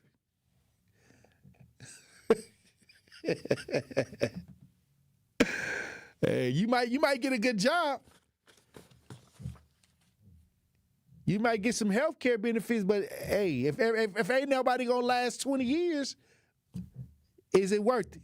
I don't know. I'm hopefully they can get it all figured out, because we do need jobs. Everybody using AI, they just don't want the data center in their neighborhood. All right, when we come back, we're gonna have more conversation. Truth Nation, stay locked in. Don't touch that dial. The Tory Lowe Show will be right back on 1017 The Truth, The Truth app, and 1017thetruth.com. Ever had a question about local services, neighborhood events, civic engagement, or ways to get more involved in the community and just didn't know who to ask? That is where 1MKE comes in. 1MKE is a nonpartisan coalition helping Milwaukee residents to find trusted information and easy opportunities to get civically engaged. Want to plug into a neighborhood event, find community services, give back through volunteering? 1MKE is here to help. Learn more and get involved and fill out their community feedback survey at 1mke.org. That is 1mke.org. We are 1MKE. To help those who want to be helped, but may not be able to afford it. That's what PGA Tour winner Grayson Murray had envisioned for a foundation before he sadly took his own life at just 30 years old. His parents channeled their grief into creating the Grayson Murray Foundation, carrying out his vision to help those struggling with mental health and addiction. To donate and learn more, visit GraysonMurrayFoundation.com. Today's College Month Spotlight on the award-winning 1017 The Truth is brought to you by Educators Credit Union, and now I am excited to be joined by Victor Frazier, Director of Community Engagement at Educators Credit Union. Victor, let's jump right into this. College can be expensive, and we know Educators Credit Union offers $2,000 scholarships to members of Educators Credit Union. But on top of that, why is it important for students and families to apply for FAFSA? Yes, FAFSA is your gateway into college money. That's the easiest way to think about it. A lot of students and a lot of families will think like, I make too little or I make too much to apply. That should be out of your mind. What you should be thinking about is making sure that you complete the FAFSA. That opens all of the doors for you when it comes to grants, other scholarships, and then more importantly, a lot of students have to take out student loans to the federal government. Without the FAFSA, all of those things are off the table. It's all on you at that point. So the FAFSA really is your friend. Thank you so much for sharing that. Lastly, Victor, how can somebody join the great Educators Credit Union family just like me and become a member? Oh, thank you so much for that question. It is really easy. You can either stop in any one of the branches. If that's not convenient for you, you can email. We can get the process going that way. Or we have a wonderful Connect Cam program where you can actually connect right in via your phone or your computer at home and get the account open that way. All you need to do is have your valid driver's license or a photo ID with you, and you are going to be all set. We are insured by NCUA, and we do have membership eligibility requirements. Fantastic. Thank you so much for joining us here today, Victor. Thank you very much for having me. Always a pleasure. Again, Truth Nation, make sure you do not miss out on your opportunity to apply for one of the 35 $2,000 scholarships that Educators Credit Union allows for your high school senior to apply for if you are a member of Educators Credit Union. This has been your College Month Spotlight with Educators Credit Union right here on the award-winning 1017 The Truth. This is the Bloomberg Black Business Beat. Ola Bakare has had her work cut out for her lately. She's an award-winning inclusive marketing strategist and author of the book, Responsible Marketing: How to Create an Authentic and Inclusive Marketing Strategy. The current political climate makes it trickier for companies to navigate how to treat questions of diversity and inclusion. But Bakare's advice is simple. You always look out for three things: the social impact you have on all of their stakeholders, communities, customers, employees, etc. You look out for your brand's reputation, and you look out for your commercial impact. And your actions need to have positive effects on those three things for them to be valid, right? So that is where telling a brand that they should pull back from anything related to DEI doesn't make sense on any of those three levers, especially the third when we think about commercial impact. Bakare speaking to Bloomberg. She's also founder of boutique consultancy firm B Co. I'm Bloomberg's Justin Milliner. On the Black Business Beat.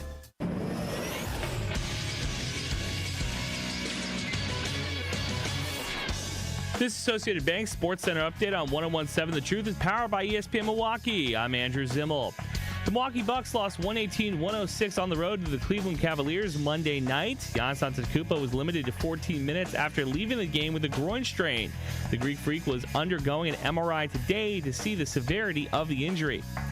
Green Bay Packers running back Josh Jacobs is considered week to week after additional tests Monday showed no structural damage to the knee he injured in Sunday's win against the New York Giants. Jacobs left in the first half and was ruled out for the rest of the game. Packers head coach Matt LaFleur expressed initial concerns about the injury after Sunday's game, but on Monday he said there's a chance Jacob could be playing this weekend against the Minnesota Vikings. This True Sports Update was brought to you by Associated Bank, proudly supporting your hometown teams, member FDIC.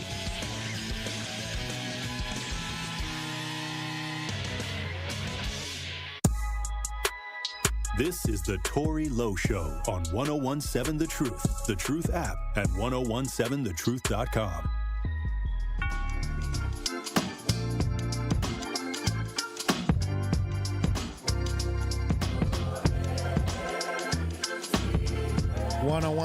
Seven The Truth, Tory Lowe Show.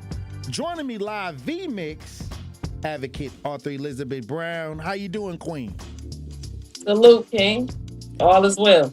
Hey, all is well. I want to get back to this landlord-tenant story. They're saying that the landlord was upset because he was making complaints against him to the Department of Neighborhood Services, and that sent him in a rage.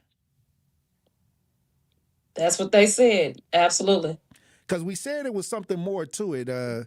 We getting a little bit more of the details, but now he's kind of talking and alluding to the fact that making complaints about not having the water running for 2 months. For 2 Absolutely. months, not taking care of what you're supposed to do, I guess got him upset. That to me, it did, but crazy. It still don't make no sense. Right. Absolutely, because they were saying that he did take the right steps to get the tenant evicted, right, but he hadn't been evicted, which again, still to me, for you to go into the house, I don't care if he was reporting you or whatever, he went through the proper channels to get the man evicted. So I'm just clearly not understanding what would push him to a point to go in on this person and then to unalive him while he was asleep. in his bed. Like, Also, we got the issue with the charter school that called in, Carmen Northwest Charter School. They reached out. They wanted the community to understand that they have been working to improve the lives of the students over the years, and they want to renew. They having a hearing coming November 20th at the school board, and they want the community to help them stay open. absolutely. And again, salute to them for reaching out. The reality, especially in the time that we're in now, if the community is speaking, we need to make sure that the individual that's supposed to listen is listening. One thing for sure and two for certain, we have been to the school board meetings. We know how the school board run. We know how the city of Milwaukee is running. The community have been speaking out and saying what we want and how we want it, and they're doing the total opposite of what we're requesting. Again, for another shutdown, with a raise or the people being taxed, I think it's pivotal that everybody do get involved and speak up and speak out. We have too many things closing in our community for our pocketbooks to be even tighter because we're being taxed to the max as is. And it seemed like we're being charged more and we're getting nothing. I can't even say less. We don't need any more closures. And especially when it comes to our children and our ability to have options for our children. Here we go. Well, I'm definitely showing up. I'll be there. To try Absolutely. to see if we can make some sense out of this. And also, when we talk about just coming together as a community, because when you look at what's going on in Kenosha right now with the data center and people showing up and asking questions, because we live in this community too. And you can see the leadership or that's leading the community, hey, this is a great idea. And then the community says, hey, wait a minute, what about the concerns of our health? Contamination, things like that come with, or what they think come with centers that do this type of work. And they're ahead of the curve instead of being reactionary at this point. Which absolutely. Like and that's that they're asking questions ahead of before they actually get out there and get to moving the stuff around the building. Because again, that's how it's supposed to work. Again, that's where our automatic people come in who's supposed to be the whistleblowers for the people so we can get ahead of it before things get on top of us. But again, in a well-ran community, you're able to get in front of it because the people who are serving are there to serve the people because they know they'll get moved around. So when the system working right, you will be proactive. You won't be reactionary ahead of time. And back to the Carmen school, I did fill out the petition. So if you're unable to make it to the meeting, you can go fill out the petition. I think we got the petition in the chat. Can you pin it in the chat? So it's I think we pinned it in the chat. I think we put it in the chat, but is it pinned in the chat where anybody that can come in the chat and actually fill out the petition?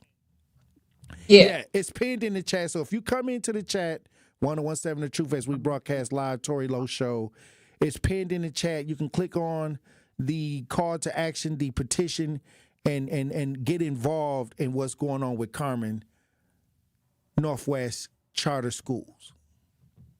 Absolutely.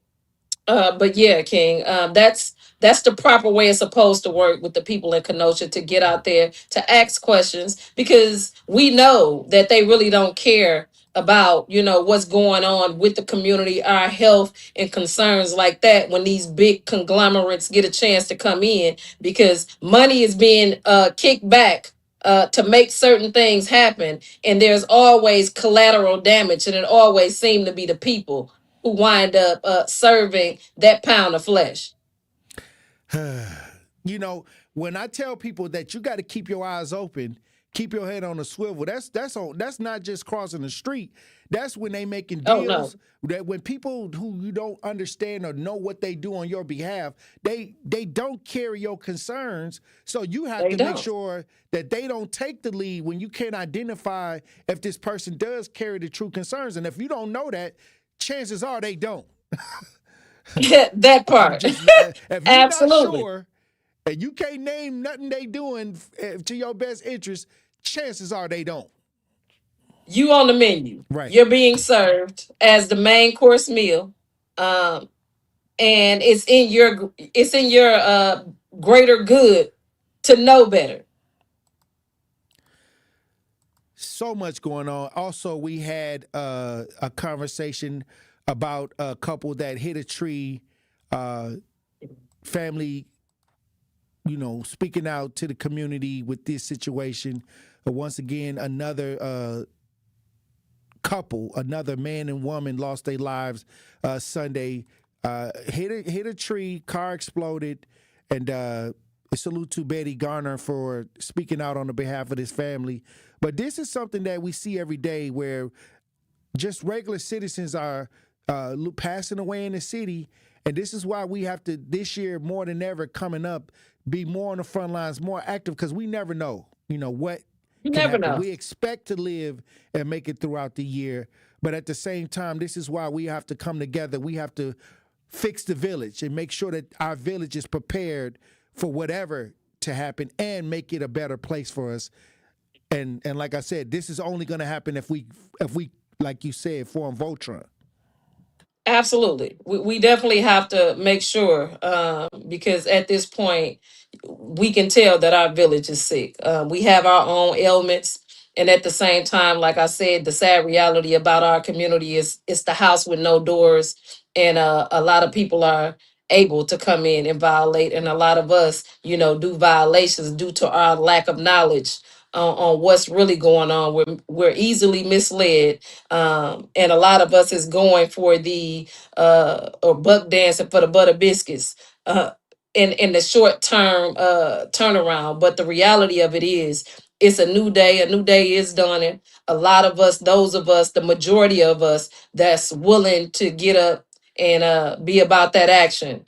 I think leading by example that we stand amazing chance to turn this whole thing around. It's been upside down for a long time, but with those of us who are really boots on the ground, knowing what's going on, being informative, empowering other individuals and advocating, we're about to turn it right side up, and I'm here for it. And we had a article, a story about a father, a Milwaukee father, losing his life. The family was pleading to the community to come forward due to a double fatal shooting. And Jeff, one of our Truth Nation family members, always in the chat, that was his cousin. My condolences. So like I said, if y'all need anything, Jeff, make sure you reach out. Make sure somebody reaches out to me and let me know what I need to do. So that is absolutely something that we have to do when families reach out to the community, have call to actions, maybe in the need for justice, we have to answer the call. Hey, look, when we come every back, time. Elizabeth Brown, I want to get your final thoughts on the show today. Truth Nation. Let's do it. Stay locked in right here on Tory Lowe. More of the Tory Lowe Show is next on 1017 The Truth app, and 1017thetruth.com. It's College Month on the award-winning 1017 The Truth, and we want to help your young scholar get those free scholarship dollars. All month long, we'll be highlighting local organizations who help students find thousands of dollars in scholarships each year. So be sure to tune in to 1017 The Truth's College Month so you can learn how your scholar can get those scholarship dollars. College Month on The Truth is sponsored by Marquette University and Educators Credit Union. It's 1017 The Truth's Dr. Ken Harris for Pella Windows and Doors of Wisconsin. Sometimes teams take a timeout to regroup and call the right play. When it comes to your home, Gina Della and her team at Pella Windows and Doors of Wisconsin always have the winning game plan. Check out the championship caliber play call this month. A whole house of beautiful, new, energy-efficient Pella windows for as low as $297 a month, and get this, 0% interest for up to 6 years. That's like running a drive that keeps moving the chains with no penalties and no interest. And I can tell you from my experience, Pella windows actually stop the drafts. You'll stay comfortable no matter how cold it gets outside. Think about it. Energy savings, comfort, and a great monthly payment you can actually manage. That's why I trust Pella Windows and Doors of Wisconsin, and why this is the right time to make your move. Call today and schedule your free consultation at PellaWI.com. Certain restrictions apply. Ends 11/30 of 2025. Ready to buy your first house, move into your forever home, or simply refinance? At Associated Bank, they've got you. With the right lending plan and guidance, you can achieve your dreams. Your financial goals are much closer than you think, and Associated Bank is excited to help you reach them. Learn more at associatedbank.com/lending or ask a banker for details. Subject to credit approval. Member FDIC. Equal housing lender.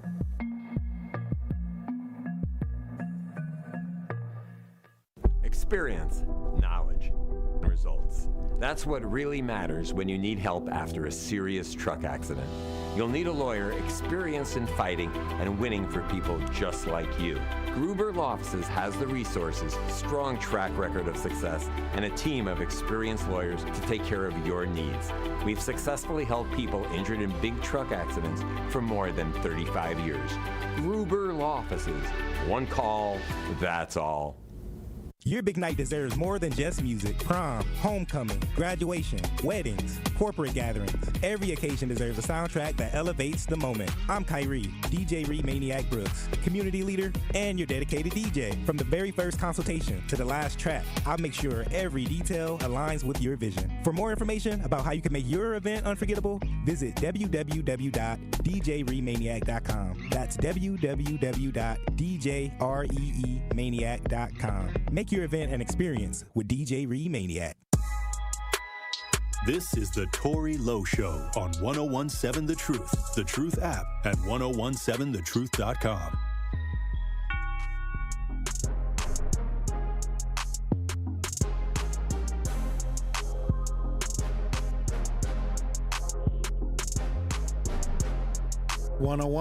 Seven The Truth, Tory Lowe Show, Elizabeth Brown. Another powerful conversation today. Absolutely. There was a $2.5 million settlement nearing final approval for a man who died in Milwaukee police custody due to swallowing pills, Keyshawn Thomas. This happened on February 2022. Once again, officers not listening to the cries of a person that they have in custody. Time and time again, too many losses. One life is already too much. And in the city of Milwaukee, we've had several. My condolences to that family, and they need to go ahead and settle it so that family can go and get some peace. Again, everybody else getting paid that was on your watch, you need to be held accountable for that. I agree. Well, let me get your final thoughts on the show today. Again, always powerful, always pivotal, for to be the platform that you have, for to be the voice of the unheard. And now we're dealing with, again, closure after closure. Seems like the more money we're paying, the more they're limiting us to have options, the ability to become better. It's crazy to me that this school have to go before a board, the school board, the same school board, again, that is stating that they're here for the kids. And at the same time, the options for our children are dwindling. And again, we really have to watch it, because when there's no options for our children because again, charter schools, whatever. We know one thing for sure and two for certain that the children that are NPS, we have been battling on the NPS thing for years. And the only thing that we hear from them is we need more money. We need more money. So these people won't lose their job. It's better for the kids. And then we give all of this money. We pouring this money into this dark hole, a bottomless pit, and people lose their jobs anyway. Again, NPS is top heavy.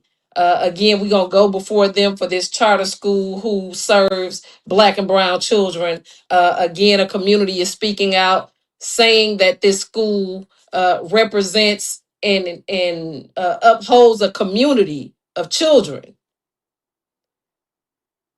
At this point, these systems have to stop contradicting themselves.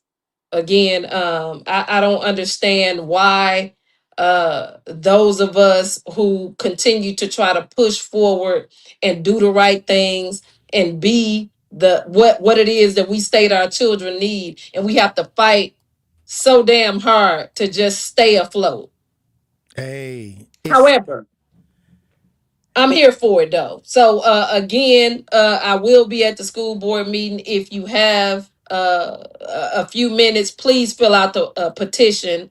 At the end of the day, with all of the taxes that we paying, from parking tickets to being able to parking permits, park in front of your house, like all of these monies that we paying, we shouldn't have to pay the money and fight to have options or to keep things open that shouldn't be closing in the first place. Okay, we done had the elderly being shut down. I mean, you name it. It's just closure after closure, tax after tax, and no representation with the highest of taxation.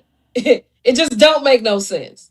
However, salute to the Tory Lowe show, where the people can go and get their voices heard and rally the community to do what it is that we need to do. Because one thing for sure and two for certain, it ain't getting no better. And no matter at this point, we're coming upon another season of people wanting you to vote for them. Make them show you their results. Because we're looking at a slew of individuals who not new to it. They've been sitting on these boards. They've been getting this money. They've been grandfathered in these seats just because of the name that they have, but they have zero to no results. There's no reason why we should have to fight to prove our love every day. Oh, wow. So again, I see it like this, if they can continue to get raises and you can't tell what they even did. Come on. I mean, come on. They winning. They winning. That part. And the people losing. What looks wrong is actually right. And what's right is wrong. Hey, look here. I tell people they done flipped it on us. And I keep telling people we have to regain power by being active, being about that action, fixing the village, making sure that we're attentive, making sure that we're supportive, making sure that we're showing resources, being a resource for one another, and to stop allowing the divide, the back and forth, the botted out mentality to dominate. Absolutely. Because, I mean, at this point, we're choosing to lose. And allowing these people to run amok. They've been playing in our face. Again, we've been saying no, no, and no, and they still do what they want to do. They'll call us out for these little meetings like they want to hear what we got to say and then turn right back around and go in that room and do the exact opposite of what we just told them. But now we have to show them. We need a overhaul. But again, we can't hold individuals accountable if we don't know what the hell they do. And this is why civics is so important, because we need to know that if it's your job to fix the streets, it's your job to blow the whistle before these people get on top of us and you didn't do it, we gonna move you around. So at this point, as a people, we gotta know better to do better. And on top of that, stop choosing to lose, because at this point, it's like that toxic relationship where you've been so used to having to the mistreatment that you will self-sabotage not to win because you so used to losing. But for me, this is the winning season. And I'm standing 10 toes down on any and everything. If it ain't flowing, we ain't going. And I'm going to let you know ahead of time. Hey, I don't even want no relationship. I just want to work. I just want to do what I do. When you're going to work, you just get the work done and you just go home and go to sleep and you get back up and do it again. It's just too much extra going on.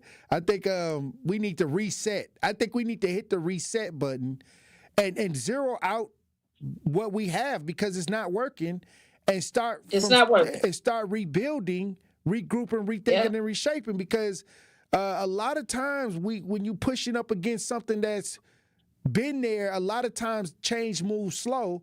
But if you can hit the reset button, you ain't got to worry about all that. And it's time to scratch the old way. It's time to start scratch the old way. Again, we know they done lied to us. Throw away the whole script. We the authors. Rewrite it the way that we know how, because we know what ain't working. So we know what not to do. We got the blueprint of that. What's not working, the people that's not working, the people that's getting paid and doing nothing, we know who they are.